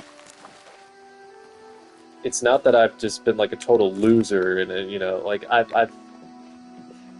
but like the dating part in between the relationships is a fucking chore. It's a chore anywhere in this world, but here it's even more so because the seasons matter a lot more in Finland. When you're in summer, everybody wants to go out, everybody wants to, people want to have a picnic, they want to go dancing, they want to do this, they want to do that. And then the winter comes around and like everything stops. And everybody stops. And which is weird because in the wintertime, that's the time when I want to be out the most. So it works completely against me. But that's fine because I don't need to go out all the time.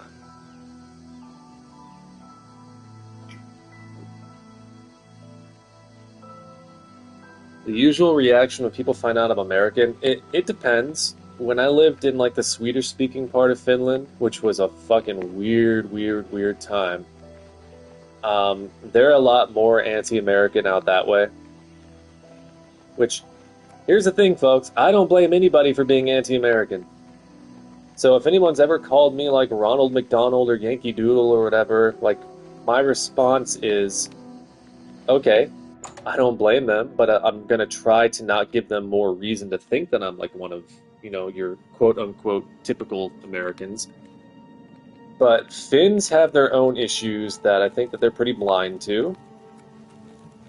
And it just kind of shows me that when you are a foreigner in any country, people are going to respond to you in different ways, and they're going to be blind to their own issues, and it's just not worth trying to please them.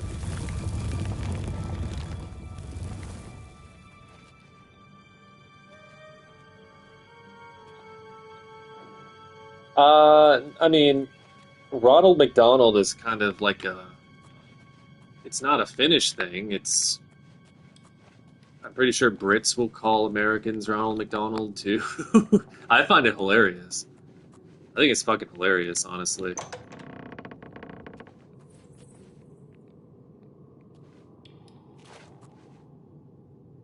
Greetings, Jerry Southside. But I guess like there is no one-size-fits-all reaction that I've received when someone finds out I'm American here. There was a period of time where I told people I was Canadian. If I ever met someone here, I was like, "Oh yeah, I'm from Toronto. Yeah, go Maple Leafs." Because then when you tell someone you're American, they'll bring up Trump, and sometimes I just don't want to fucking talk about that idiot. Sometimes I just want to talk about anything but politics. Even though I'm very politically minded, sometimes I... Oh, no, whoa, what was that? It's a chain. Flail. And sometimes I just want to talk about sports, or the internet, or dogs, or stamp collecting, I don't know, anything. So when you tell someone here you're American, you kind of feel like there's an inevitability that politics is going to come into it, and so a lot of times I just either say that I'm Canadian, or I just don't socialize, period.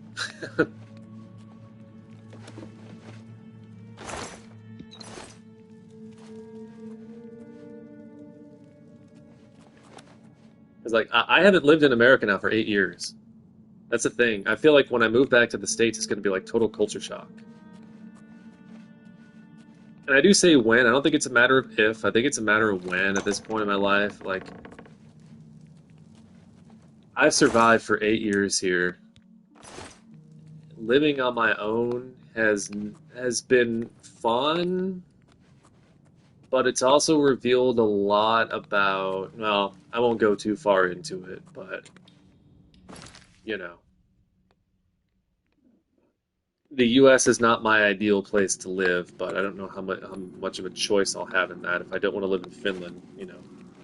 The U.S. is my country of birth, so unfortunately, that's just how it goes.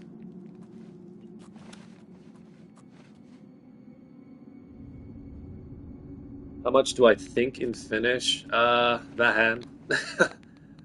um, Not much. I only really think in Finnish when I'm reading in Finnish, or when I'm attempting to puhua suomea. Attempting is like the operative word. Because when you do speak Finnish, you're like, let's say like I go into a store and I'm trying to ask where something is in Finnish and they don't understand what I'm saying. It's just easier for them. Like they'll just automatically start speaking English because they'll notice immediately I'm an American, or maybe I'm Canadian, or I'm from the UK because I'm just this white dude with a terrible Finnish accent. So, and anybody who's learning Finnish will tell you this. That's like the hardest part of learning Finnish is speaking it consistently, because people here are just as eager to try out their English, because English is very, very widely known in Finland. So it's kind of a struggle. You either have to be married to somebody who's willing to speak Finnish with you all the time, or you have to have a lot of Finnish friends who are willing to speak Finnish with you all the time. And right now, I don't have either of those things. So, yeah, it's a struggle. So more often than not, you just find yourself speaking English and pretending it's okay. Which is funny, because there are a lot of, like, really racist fucking Finns here who think that the spread of English is just the worst thing in the world. And they don't realize that part of that issue is themselves. Like, if you want people speaking so much more Finnish, then don't whip out your English when someone's trying to speak Finnish with you. Stick to fucking Finnish. Make me struggle, you know? Like, that's... It's a two-way street. It's not just, oh, foreigners are coming here and they're not speaking Finnish. It's like, no, you are to blame for part of this. But they don't want to accept that.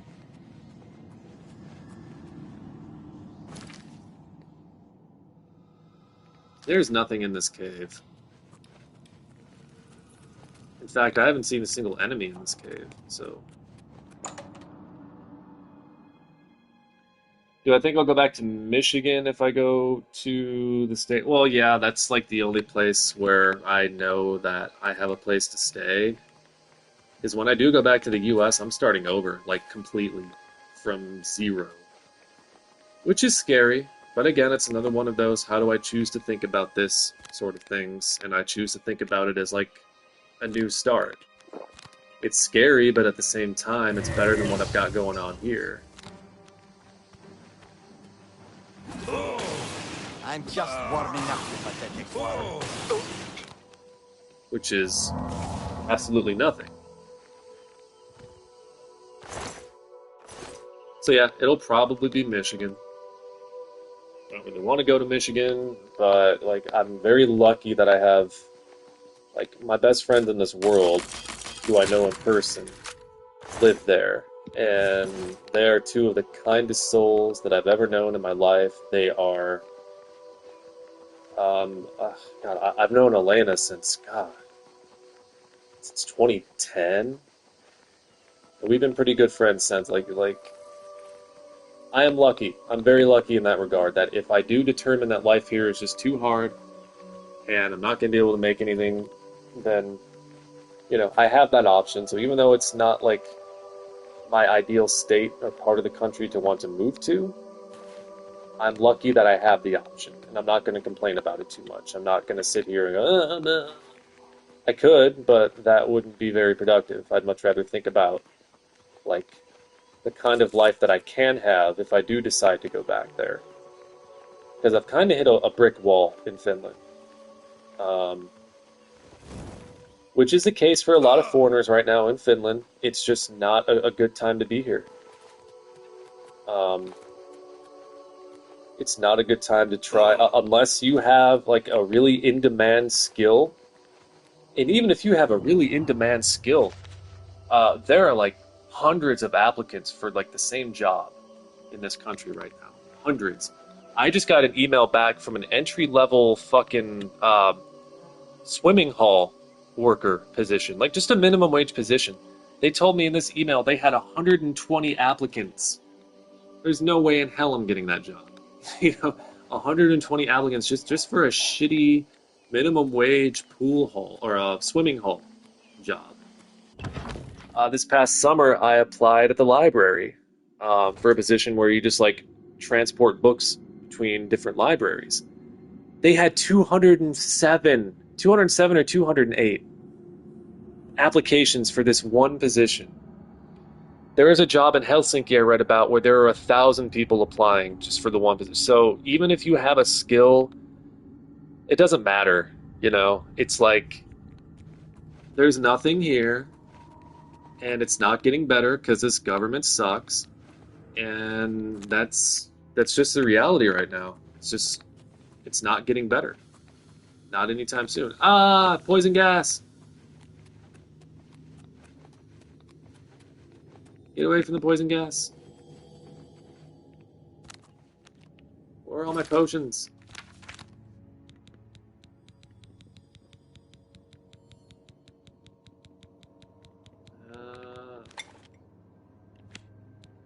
I hope you're not disappointed if you're watching this stream that I haven't been doing a lot of in-game stuff. I get wrapped up in discussion a lot. That's okay.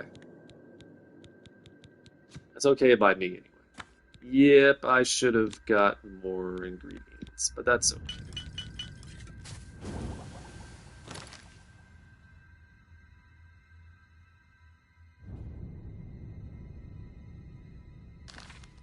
No, I never said that they're obliged or obligated to struggle, but what I was saying is that if Finns, these especially like really nationalist Finns, if they want Finnish to thrive more in their country, then they need to make more of an effort to make people like, again, the problem that I said that people have is when you try to speak Finnish with them and you start struggling even a little bit, they'll switch to Finnish or English just like that. If nothing else, just to make the experience. I'm not saying it's a bad thing, like necessarily. It's just a bad thing for people who are trying to learn Finnish. So if they want that to improve, then they kind of have an obligation themselves to continue the conversation in Finnish instead of just automatically switching to English. But in the interest of time, it's just like, switching to English is a lot easier. So it's not always, it's not even necessarily like a horrible thing that I'm saying that they're doing wrong.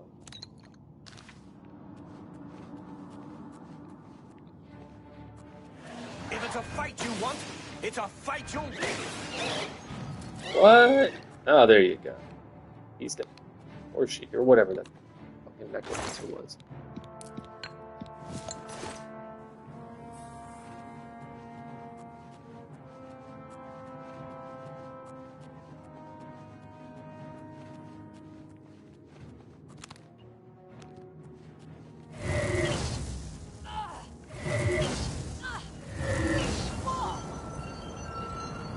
Goodbye.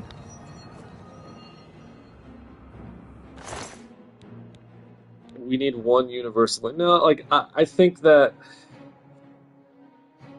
Oh, there's a question about. Have I thought about moving to Colorado? I've actually found, speaking of Colorado, that some of my ancestors, going back to like the late 1800s, settled in Colorado. I actually have some like distant cousins who live there. But as a state, I mean, I don't know much about it. I would like to see the mountains, though. I've never seen the mountains.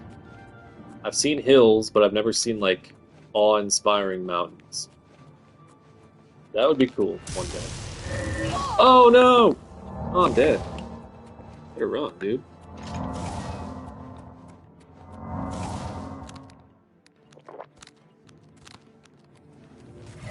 Alright.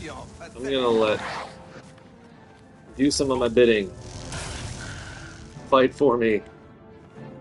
I am a wimp.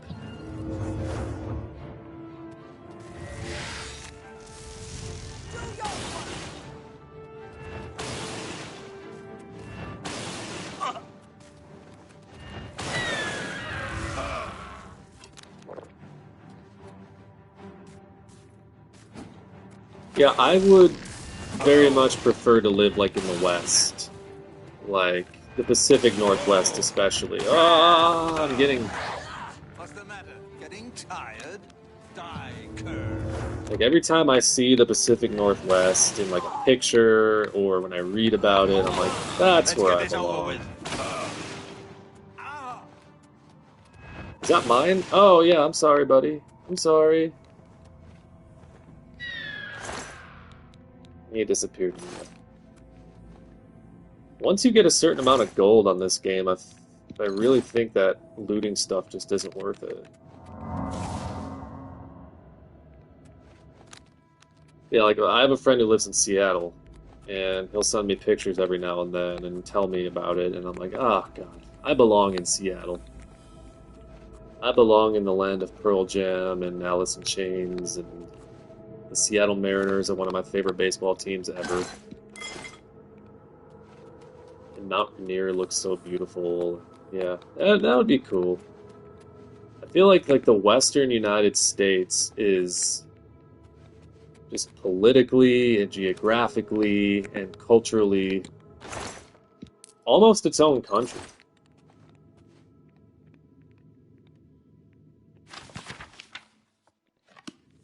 I want to read that right now.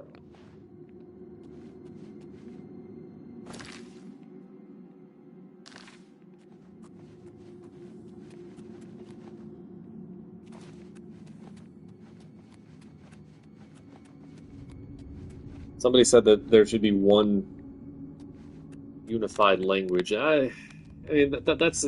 I understand the idea behind it, but the problem with that becomes... I don't think it... Understanding, like, someone's words and understanding their actions and the reasons behind them are kind of different, so it's not going to fix a whole lot of communication issues. Wow, you just don't want to die.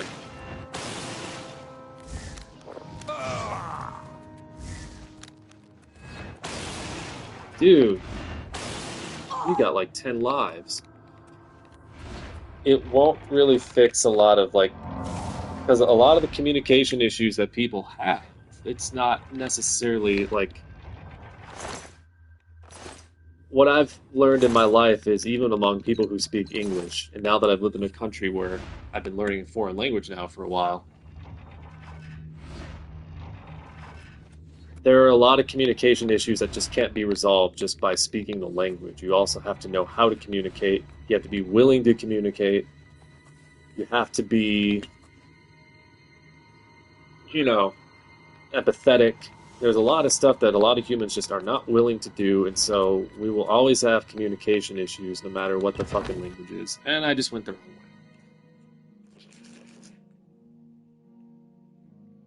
So all introducing like a universal language will do is just homogenize things further. And I, for one, enjoy the idea of multiculturalism and learning about other cultures and learning about other languages, other words. And another cool thing about learning other words is that you also learn that certain cultures, they are a lot... like, they don't have certain words for emotions. So they feel in different ways in different languages, not just speak, but they also feel in different ways. And I think that's pretty fucking cool. Is, you know, what might be grief to English-speaking Americans might not be grief to like a completely different culture. Like, there's a really good book that goes into that a little bit called How Emotions Are Made. I would suggest it.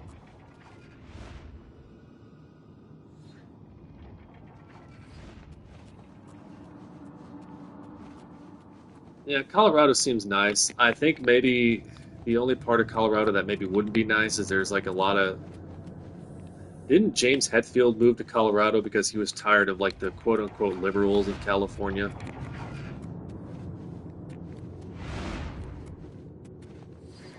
Because he's like this big hunting, fishing dude, and there are people in California. Like he basically he couldn't take it anymore, so he moved to Colorado. So I'm assuming that there are pretty conservative parts of Colorado. Like, well, I guess that's any state.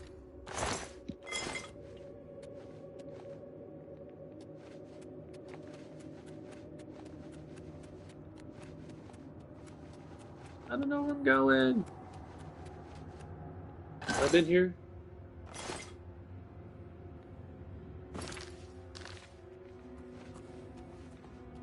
He moved to Vail, Colorado. Okay.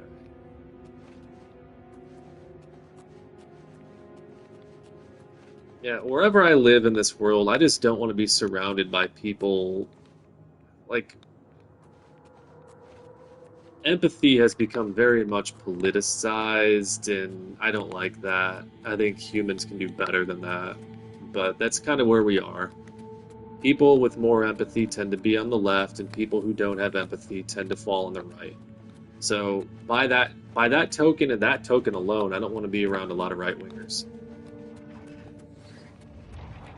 Just because I, as a human being, I desire people who are, or I desire to be around people who understand. Oh, almost got hit. That it's much better to have empathy than it is to not have it.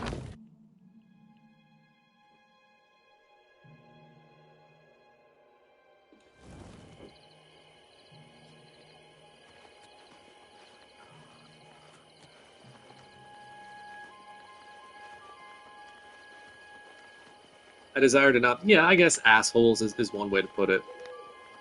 Um, there are some assholes all around on all parts of the political spectrum, but the ones who don't have empathy tend to be the. And surprisingly enough, they also tend to be the ones who came from poverty, people who had welfare, and people who would not be alive if not for like the welfare system.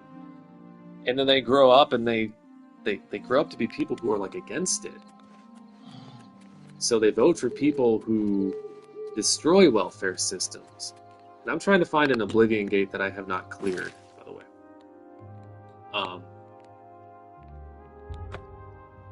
Yeah, so that always sucks. When somebody who has been in the welfare system and subsisted upon it, would not be alive without it, turns around and are like, oh no, take this, take away these food stamps and this Medicaid, and you know, we don't need this.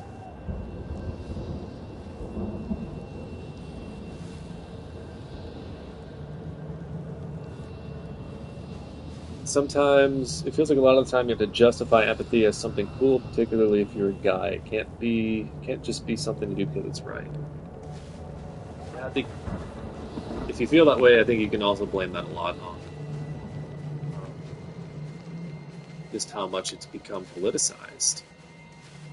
You know, if you're empathetic, if you're somebody who thinks that people deserve compassion, then you're either virtue signaling, which is something I've heard my entire life from people who just don't understand anything. You know, you're virtue signaling and you're just trying to get laid or whatever. Like, it's one of the reasons that it's so uncool as a guy to tell people that you're a feminist. Like, I'm a feminist ally. I don't consider myself a feminist because I can't ever, as a male, understand the shit that women are going through on an experiential level. But I can ally with them, and I can say that, I understand in the sense that I can read, and I can see the damage that misogyny does, and patriarchal bullshit. I can see the damage that it does, even though I'm not necessarily a victim of it. And even then, people will say, especially from the right, "Oh, you're just a big wimp, and you're just trying to sound cool," and like, sure, if empathy to you is cool, then okay. But I'm just doing it because it just seems on a human level right to empathize with the people who don't have power.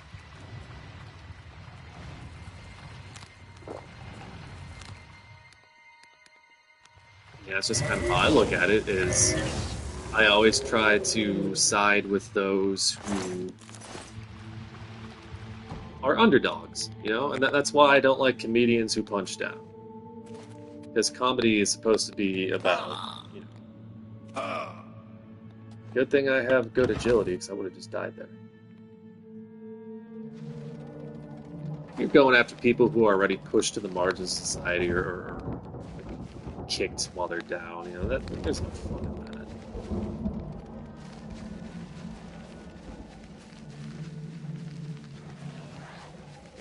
Oh yeah, toxic masculinity is,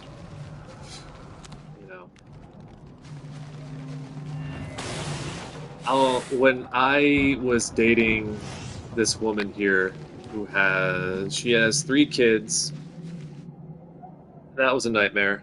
But one of them was like approaching 18, and he was a big, big Andrew Tate fan.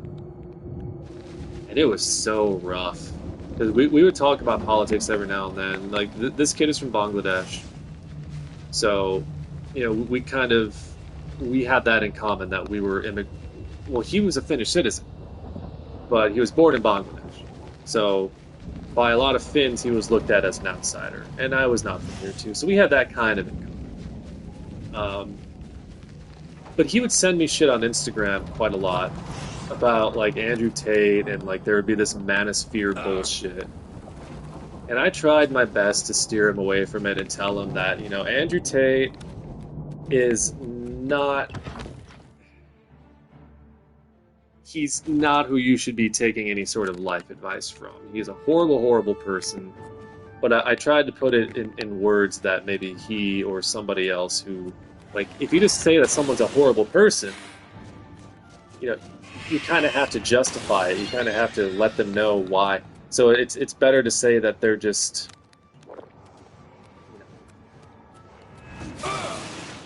they're not good examples to live by, because.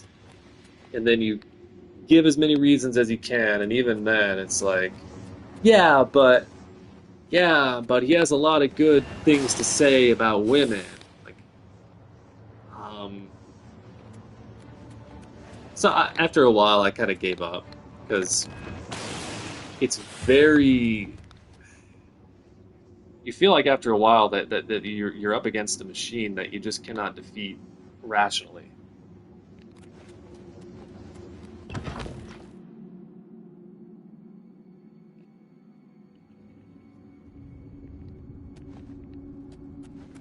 And I guess you just kind of hope that it doesn't get much worse than what it is, but ugh. Join my trophies to the thing. Oh my. What? Die! Holy balls! Oh, there we go. Now you'll die.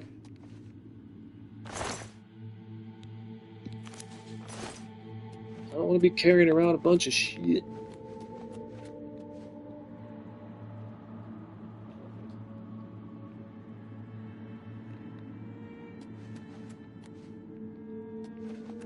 Yeah, and the other thing that was really disheartening about living that close to somebody who was really heavily down the Andrew Tate rabbit hole. is like you begin to realize how much easier it is for them to fall for AI generated bullshit and other propaganda like that. Like, I guess a lot of people seem to think that it's easier for like an old person to fall for all this AI stuff, but he was sending me AI generated Andrew Tate shit like that made him out to be a martyr. This made my skin crawl. I'm like, dude, this isn't true at all. And I did try to impart like some sense of media literacy, but I think another misconception people have is that younger people have better media literacy just because they're younger and they grew up with technology. It's like I grew up with technology too. I was born in 1990 and I had the internet by the time I was 94. Or by the time it was 94. I'm not 94. Holy shit. No. um, but no, that's not really the case anymore because so many people are being duped by these deepfakes and this AI crap. And I've seen it in action. Like, this kid would send me a different AI generated video of something political every single week. And it was just so sad. Because I feel like I tried to explain as best as I could that this is not real, and here's the reason. Like, you can tell, like, look at how this is animated. Look at this guy's fingers. He has 6 fingers, you know? Pay attention to the fingers on the hands. Pay attention to the things that they're saying. Pay attention to the cadence of speech. And when I would try to explain these things, you could just sort of see the lack of interest. Because to me, it seems like people, especially at his age, would rather believe that what they're seeing is true because it's just more entertaining.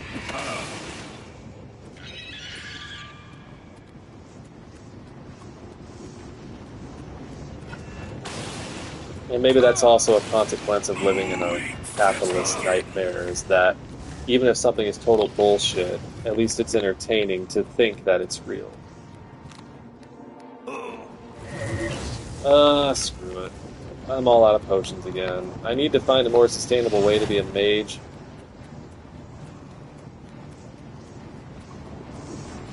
Actually, I don't even need to fight all these people.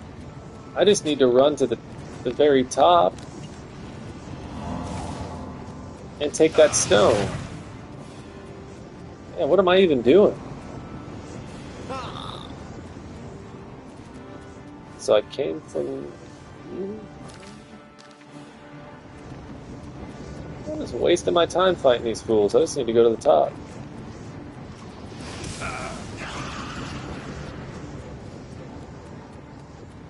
If I can find the door. Oh, it's a portal.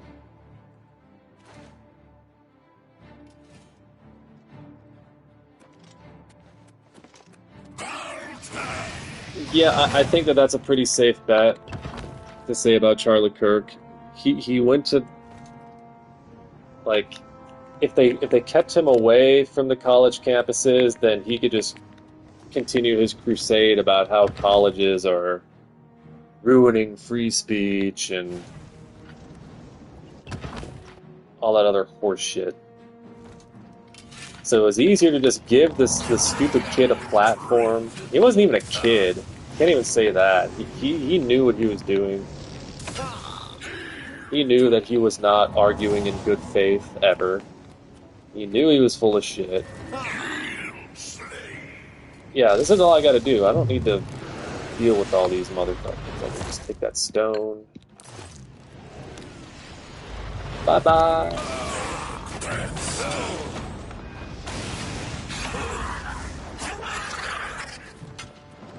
Farewell.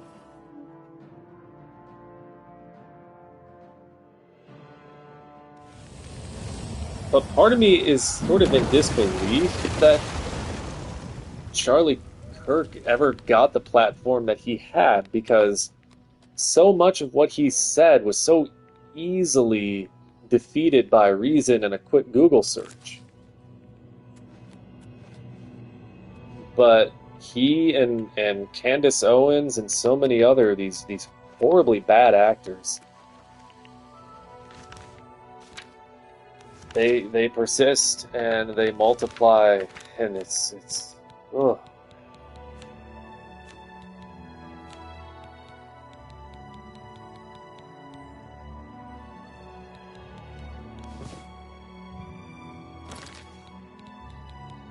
Which is the one? Okay, this is one that I got a couple days ago. Where's the one that I just plucked? It's not that.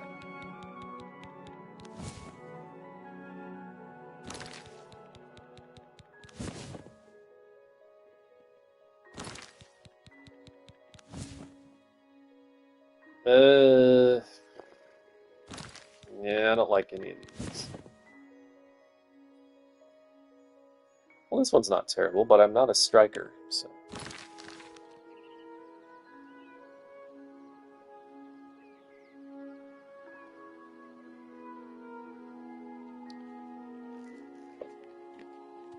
Oh, I need to urinate. I will be right back.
Oh, my neck is killing me. Holy shit.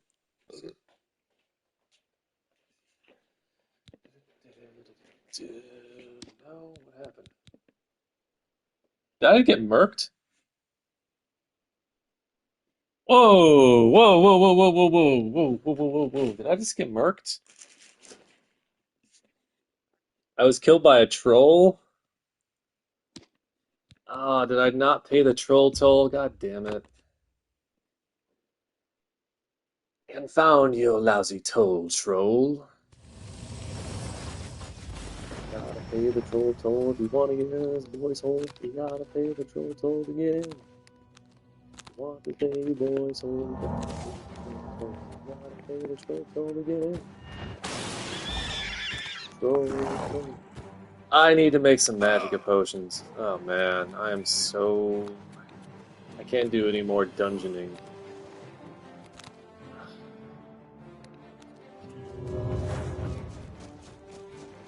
Yeah, it was the troll posse. Yeah.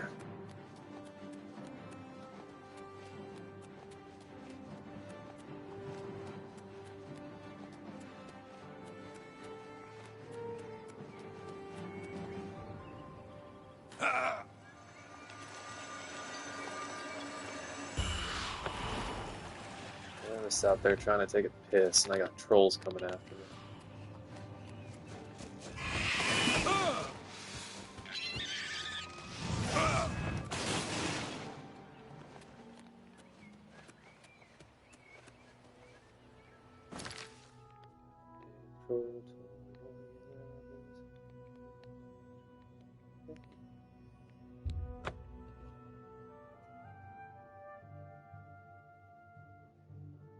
Retail rants. Well, let's just hope that I never have to work retail again, so those rants don't come. But who knows?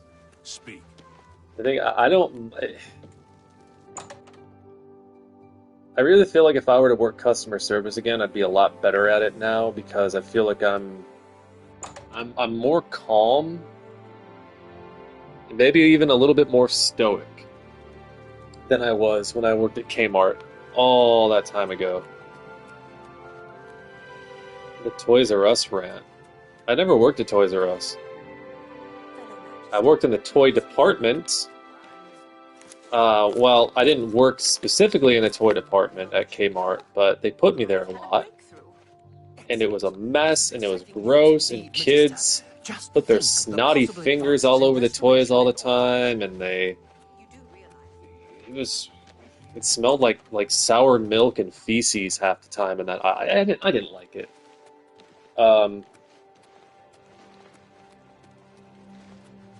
Yeah, this thing isn't growing back.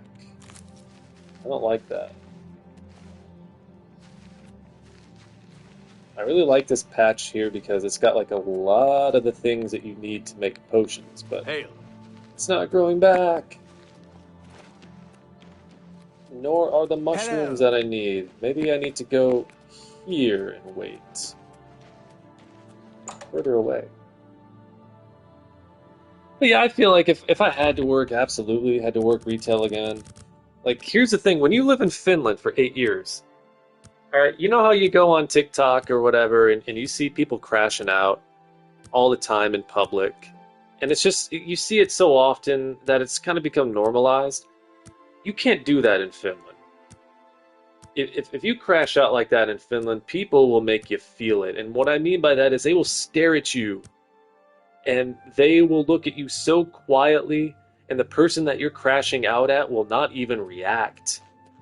And if they do, you know, it'll be like later when their fucking stress levels are so high that it starts getting to them.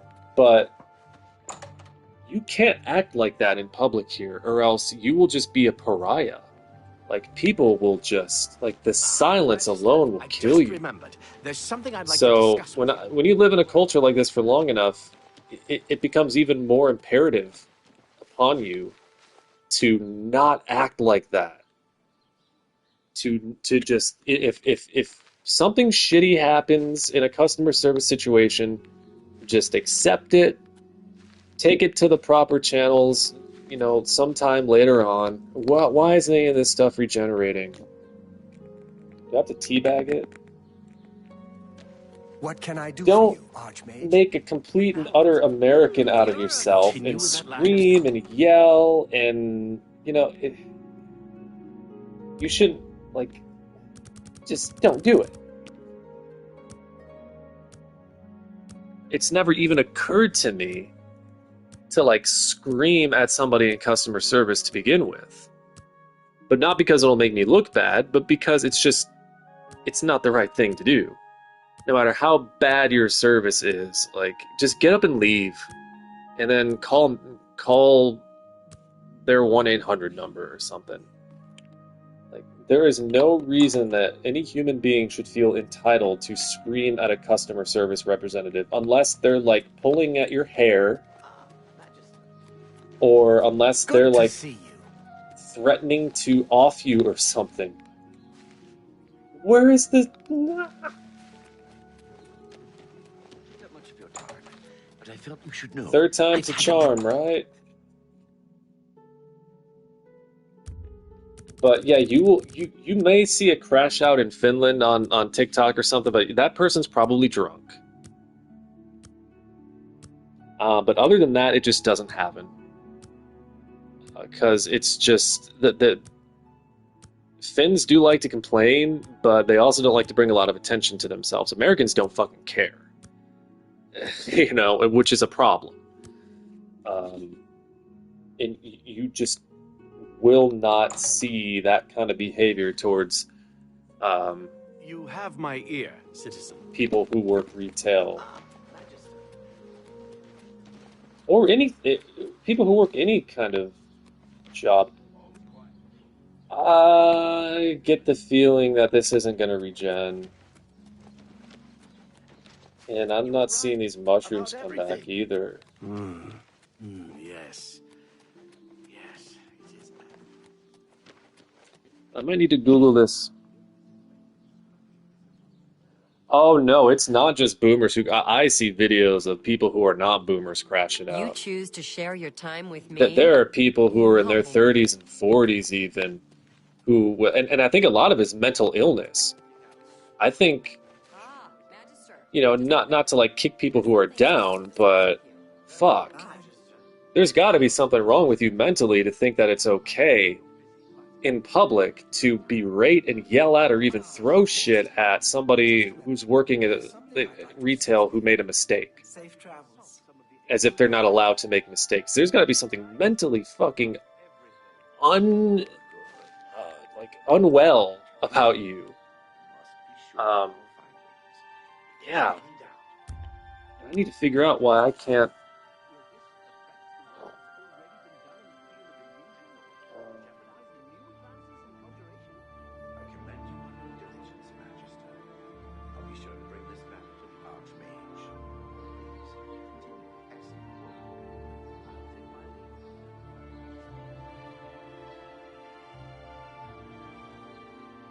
Yeah, the alchemy garden?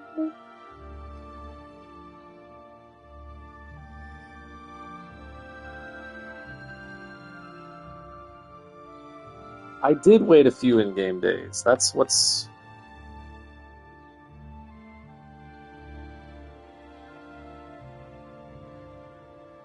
No, I always thought like to me, crashing out is like How about maybe mixing I'm up some potions? misinterpreting the definition of it, but it's like where you just lose your shit angrily at somebody or something in public. But I guess it could also be crying. I don't. So I will wait here then.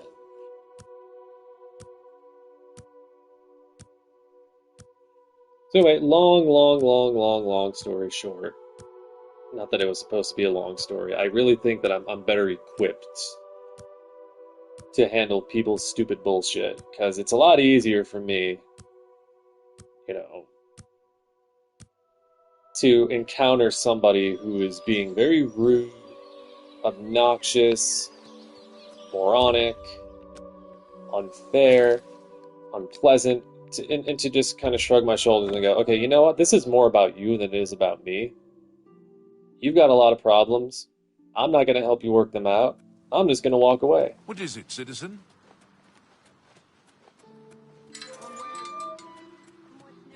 Which is kind of the story of how I left my marriage. Yes? We need to talk. Hi there. Anyway. Greetings, Kaji. Bye. Ah, Magister, I just remembered.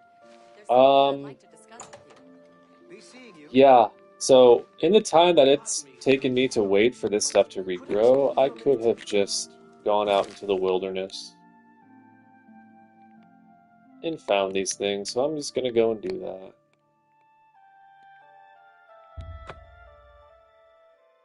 Let's go foraging!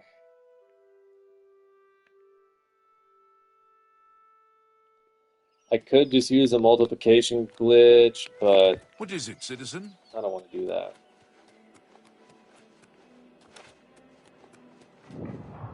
Finger Bowl Cave.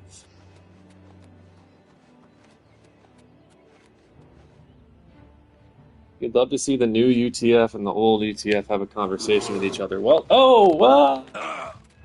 the closest thing that you'll get to that is on my channel. I've done these, I call it the archive dive. I have gone back and seen old videos, watched old videos, and like made commentary on them. I think I've made like 10 of them. Because there are some of my old videos that are archived, and yeah, so that's like the closest you'll get.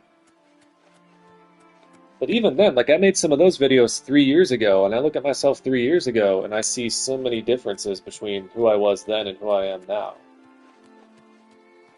Because we're all ever-evolving people, but 2025, as much as it has sucked for me in a lot of ways, it's been good because I've kind of changed a lot about how I think about,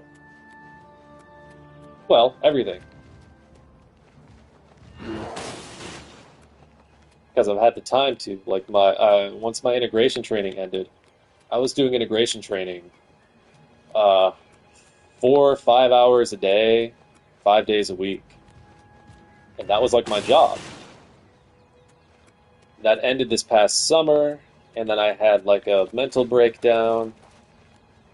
And then after that mental breakdown, I began to like sort things out a lot better. And so even in some of those archive dives you'll find on my channel where I watched my old videos. Yeah, the anarchist video, that was terrible. I knew nothing about like what anarchy truly meant.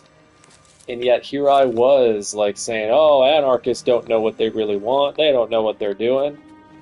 And now I'm 35 and I'm like, you know what? Anarchy seems like a really good fucking... Because these governments that we elect and these people that we put in power don't know what the hell they're doing. And they're only serving the business class. They're serving the plutocrat class. And they're just circulating the money amongst each other, and none of it's going to us. So yeah, maybe we could do better on our own. So yeah, I did not know what I was talking about in that anarchist shut up video. It was horrible. Sometimes I can't believe I ever had fans, like that I ever had a channel with nearly 50,000 subscribers and people who like hung on my every word.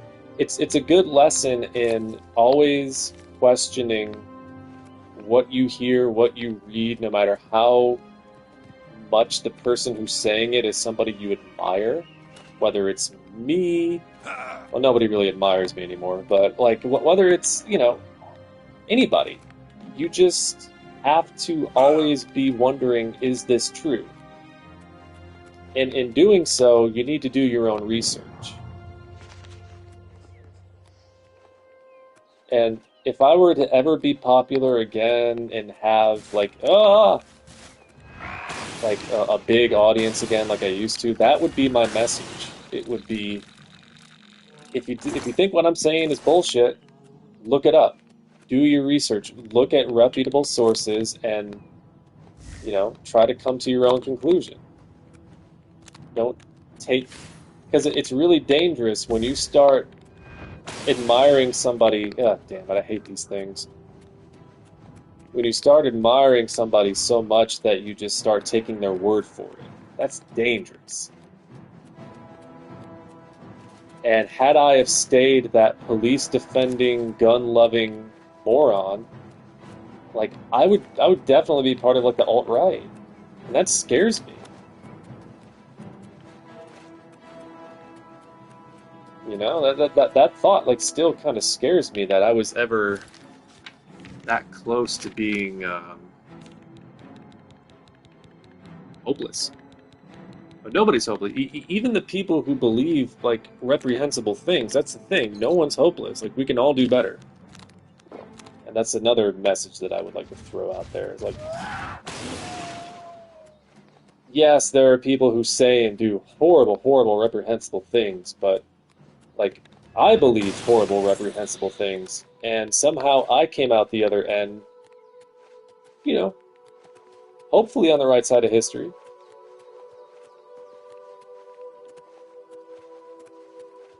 But at the same time, despite all of my flaws, I think that the one thing about myself that's always been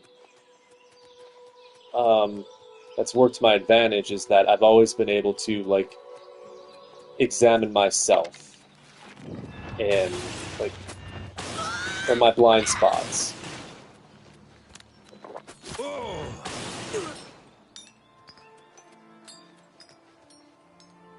Yeah, whatever. We'll go spelunking.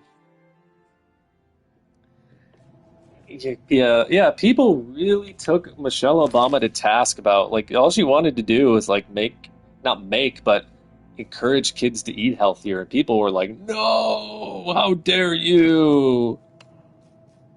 It's like you know that you're cooked as a culture when you've got a lot of people who are just so dead against somebody like saying, "Hey, maybe we could eat a little healthier. Maybe we could. So maybe we shouldn't be serving kids, nothing but sugar and carbs for lunch every single day. Oh, sugar and carbs is America. You're anti-American if you're against that." Like, I went to high school in Texas, and even there, they were trying to make or to give kids like healthier choices. So, for example, the vending machines, they took away soda, and they took away Flamin' Hot Cheetos and Doritos and chocolate and shit away from the snack machines, and kids went nuts, and their parents went nuts. And it's like, okay, if you don't like this decision, no one's stopping you from bringing your own fucking Pepsi and bringing your own pork rinds to school with you. So that's what people did. And the complaining stopped after a while. It's like you still have a choice. It's just that the school is trying to encourage you to maybe think differently. My diet sucks. Like, even though I'm working out more, I know the thing that's stopping me from, like, being a fucking... Well, no, I'll never be a bodybuilder, ever. But the reason I could never be a bodybuilder isn't discipline when it comes to working out. It's discipline when it comes to eating. I like food. I love food, man. I can't sit there and eat chicken and rice every day and count every calorie. Like, I love food. Well, That is look who we've got here. never going to change until I'm diagnosed with something that forces me to change my diet, But at the same time, ooh, a secret cave? Inside a secret cave?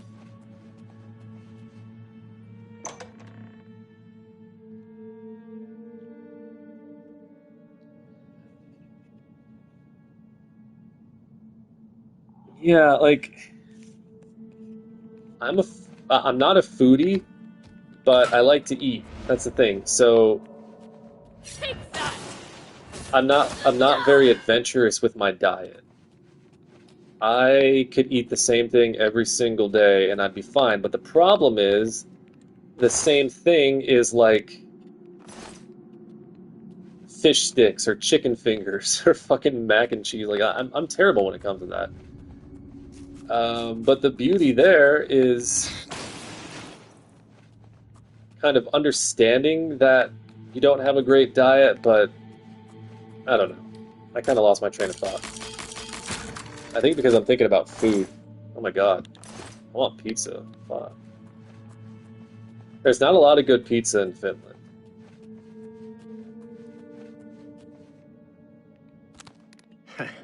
I'd better cut down on the ale. Starting to see things, I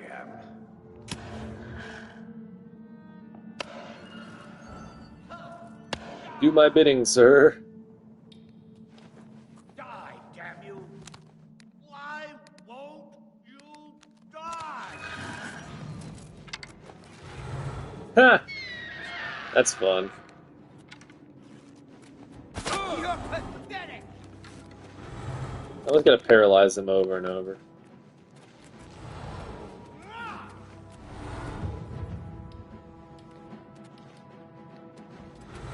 I'm just warming up, you pathetic worm.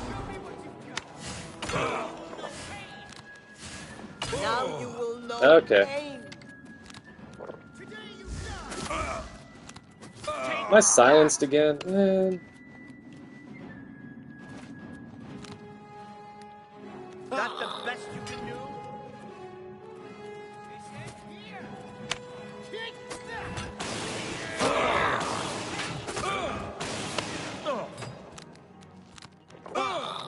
Am I supposed to be Part where you fall down and show me what you've got. Die! Die! I fought mud crabs more fearsome than you.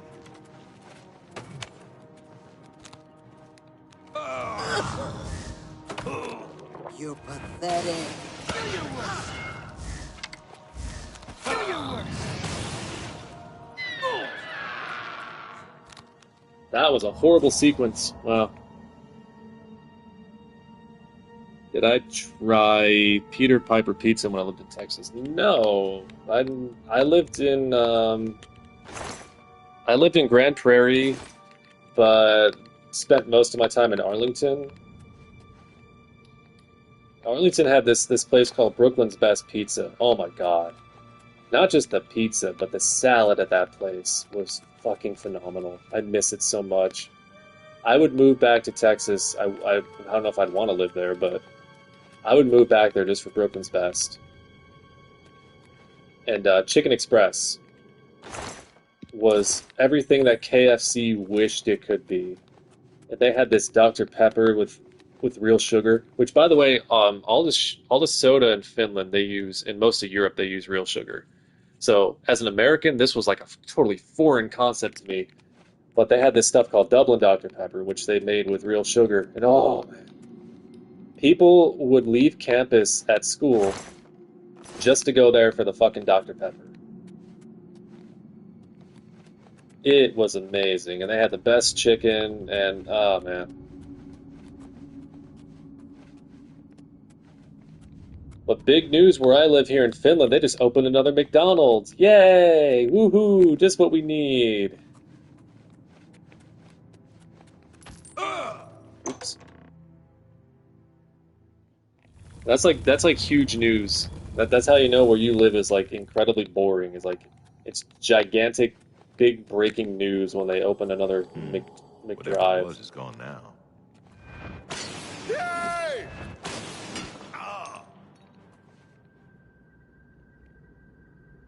McDanouge.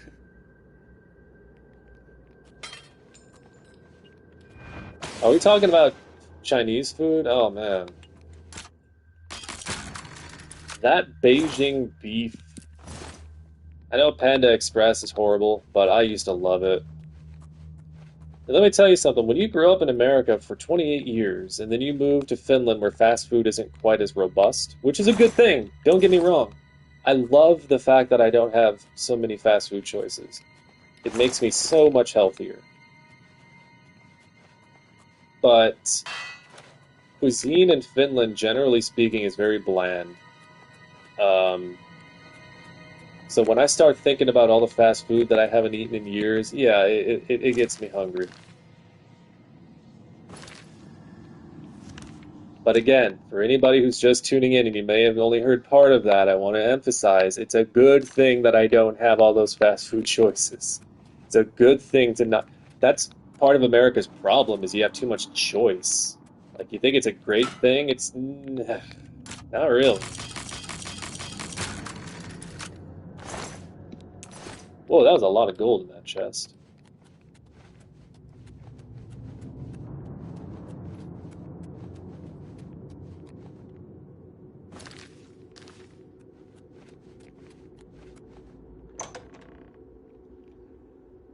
Amorphous.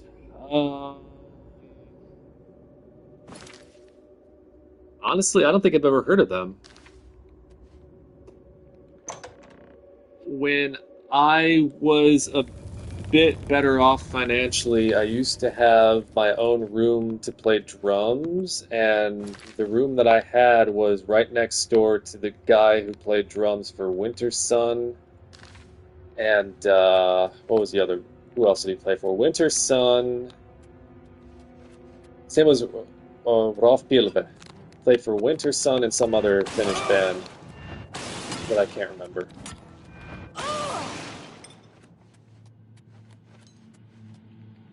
And I never really took lessons from him, but he did teach me a few things about like metal drumming that I will always be grateful for.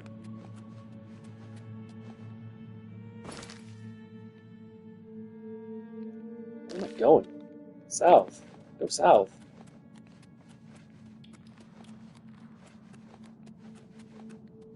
Well, of course, the other thing I miss about America is tornadoes. Like, I never got to see a tornado, and that's on my wish list.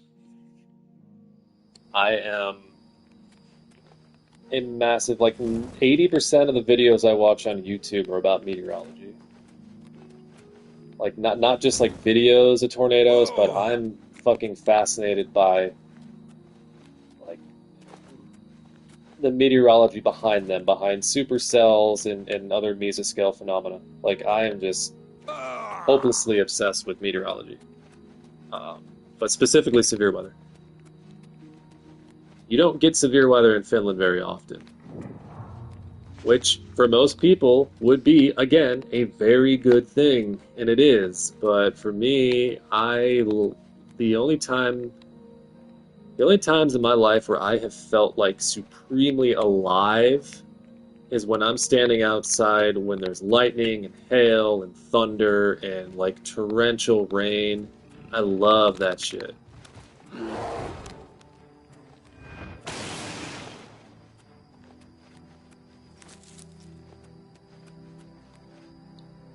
I did consider making a career out of meteorology, but then I guess I don't know what happened. A lot of things happened. Like one of the reasons I don't think that I could like go through with it is probably like the immense amount of math that they'll expect you to know, because a lot of it's physics based, so obviously you need to know a lot of math, a lot of physics equations. They do a lot of that shit with computers now, but they probably still expect it out of you, and I'm smart in a lot of ways, but when it comes to mathematics, I'm just not good.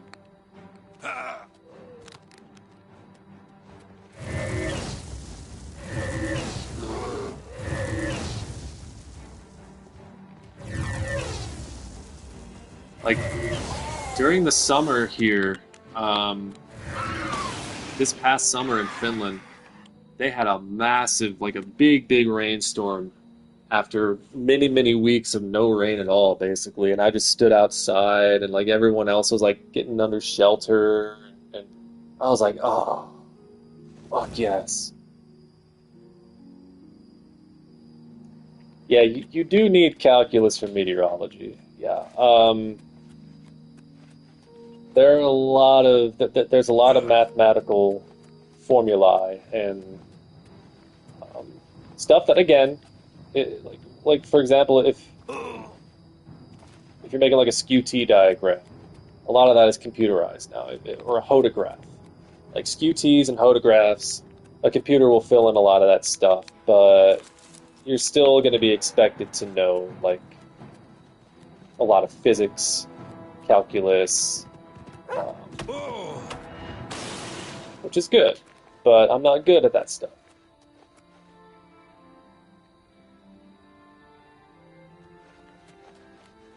I could be good at it, that's the thing. I'm not saying that I can't be good at math, it's just I haven't put the time into learning it, and I've done Khan Academy, and I've tried to keep up with that, but then I get involved in other stuff, like I think I'm much more of an observer than I am a hands-on guy when it comes to tornadoes. Like,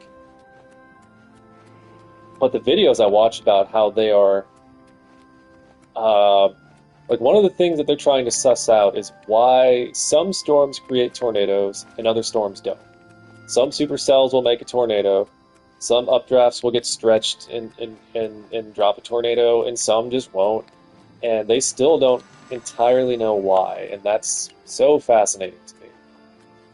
It's so fascinating that one storm with the same kind of ingredients and the same vertical profile and you know, the same mesoscale things going on will drop a massive tornado that destroys 5 or 6 cities and lasts for, is on the ground for 100 or 150 miles. But there's another system that looks like identical that just drops a bunch of hail or drops a bunch of rain and then, doesn't really make a tornado. That's fascinating to me.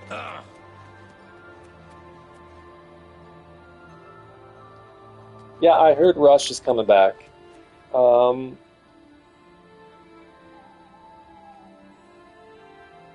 Annika Niles, I think, is the drummer. Yeah, and I've seen, she is phenomenal. I'm just not excited about it because the first thing I think about when I think about Rush playing live again is what is Getty gonna sound like? And Rush is a band that's notorious for playing everything as it sounds on the album. And Getty's voice at this point in his life, at his register, it's just not going to sound great.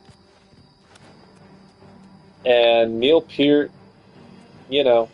this gets kind of back into the thing I was talking about earlier with replacements in bands looked down on. I don't look down on Annika Niles at all. As a musician, she is on Neil Peart's level, absolutely. But, I don't know. I'd rather remember Rush as they were. The Rush that I got to see twice before they retired.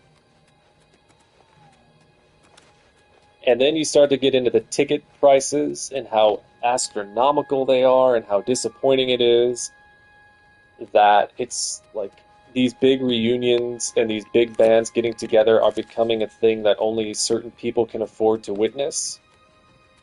That sucks. I think just the whole state of the music industry when it comes to pricing, tickets, merchandise, it's sad.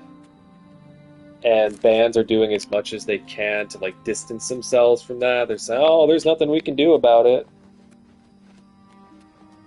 How true that is, I'm not exactly sure. There are venues, for example, who will charge a house fee.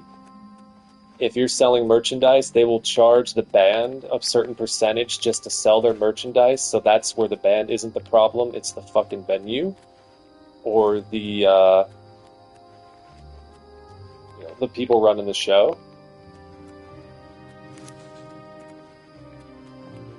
But if you're a band like Metallica and you're all in the 8 figures of net worth or 9 figures of net worth, there's no fucking reason why you should be selling a t-shirt for $50. It's unconscionable. But what they will tell you is, oh, we have, yeah, I'll intrude, why not? Yeah, they'll tell you that, oh, we have to keep the lights on, and we got people that we need to pay, and blah, blah, blah, blah, blah, blah, blah. Who are you? It's time for you. What can I do? Good day. By the non-divines, by the non...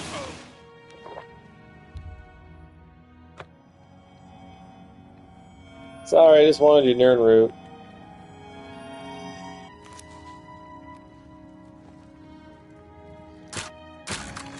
Nobody saw what I just did, right?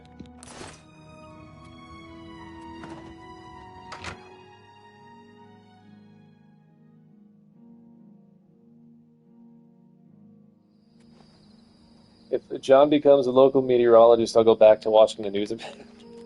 I never, even when I was a kid, I never wanted to be the guy on TV saying, oh, so today the temperature is going to be 45 degrees. Oh, you better get your sweater on. It's going to be a cold one. But I never wanted to be that. I wanted to work behind the scenes, as a forecaster, for example. When I was a teenager, my dream was I wanted to forecast, and then it would require living in Oklahoma, but whatever. I wanted to go out and chase the storms and do research on them. I didn't want to be a storm chaser who just chased storms to get a following on the fucking internet, which is what you see today, unfortunately. I wanted to be the guy or the team, part of the team that goes out there and tries to figure out what makes these things tick.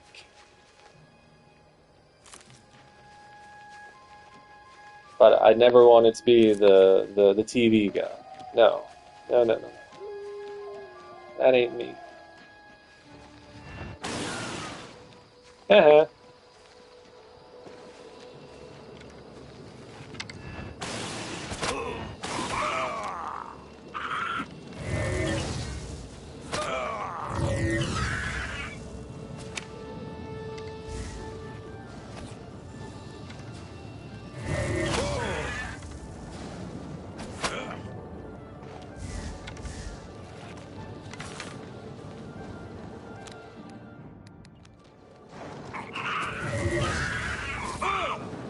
This spell is weird. It doesn't work half the time. Why is it not? Yeah, okay.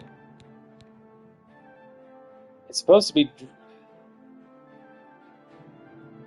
I don't know why this doesn't work most of the time. It works on some things, on other things, it just doesn't do anything. I found this spell online. Somebody said this is a good spell, and then I tried making it, and it's not really working.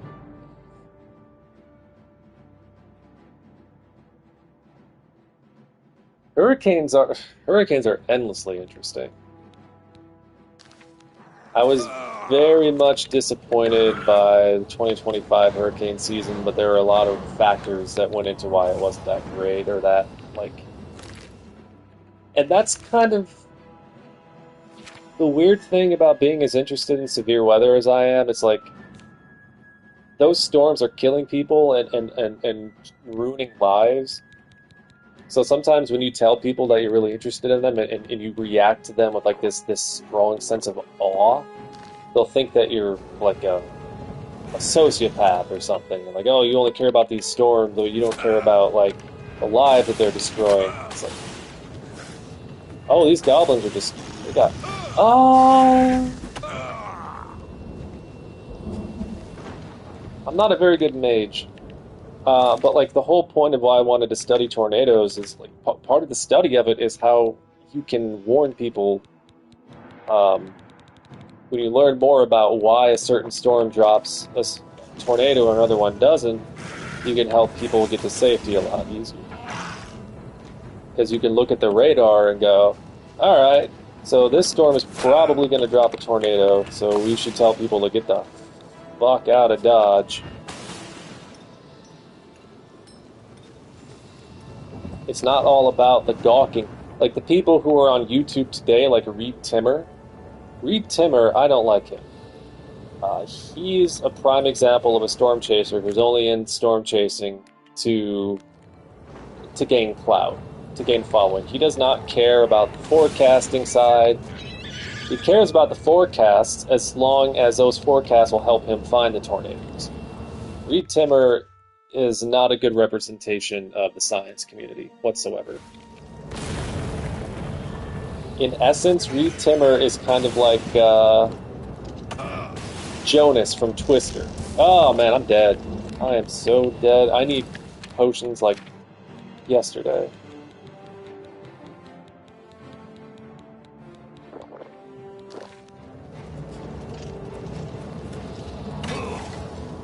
Ah!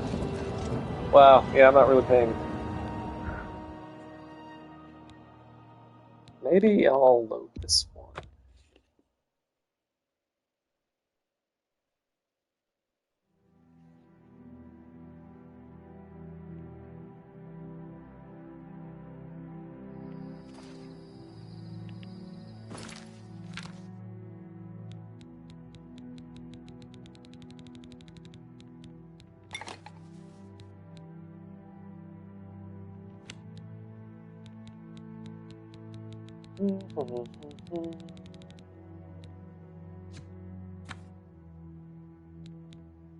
Oh my, I need more stuff.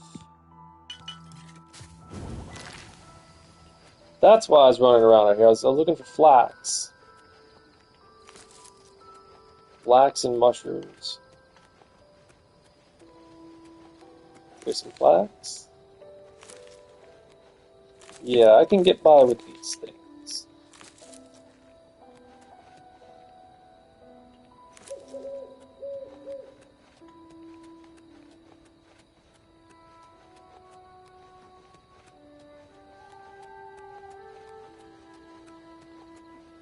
Oh boy. Okay, I think that this is a good time to end the stream, eat, get on with my day. Thank you all for being here. I'm amazed I had like almost 30 people here at one point. That is pretty cool. Hope you enjoyed yourselves. I enjoyed myself. But my stomach is telling me that in order to enjoy myself anymore, I need to go and eat. So I hope you all have a good, it's probably night where most of you are, so have a good rest of your night, get some sleep, and yeah, I think I'll probably be doing a lot of these streams closer to the weekends, so like Friday, Saturday. Um, so yeah, something to keep in mind, something for me to keep in mind too, so I can remember shit. Anyway, um, take care of yourselves, take care of each other, and try really hard not to die, because that would suck a lot. Alrighty. Thank you for being here.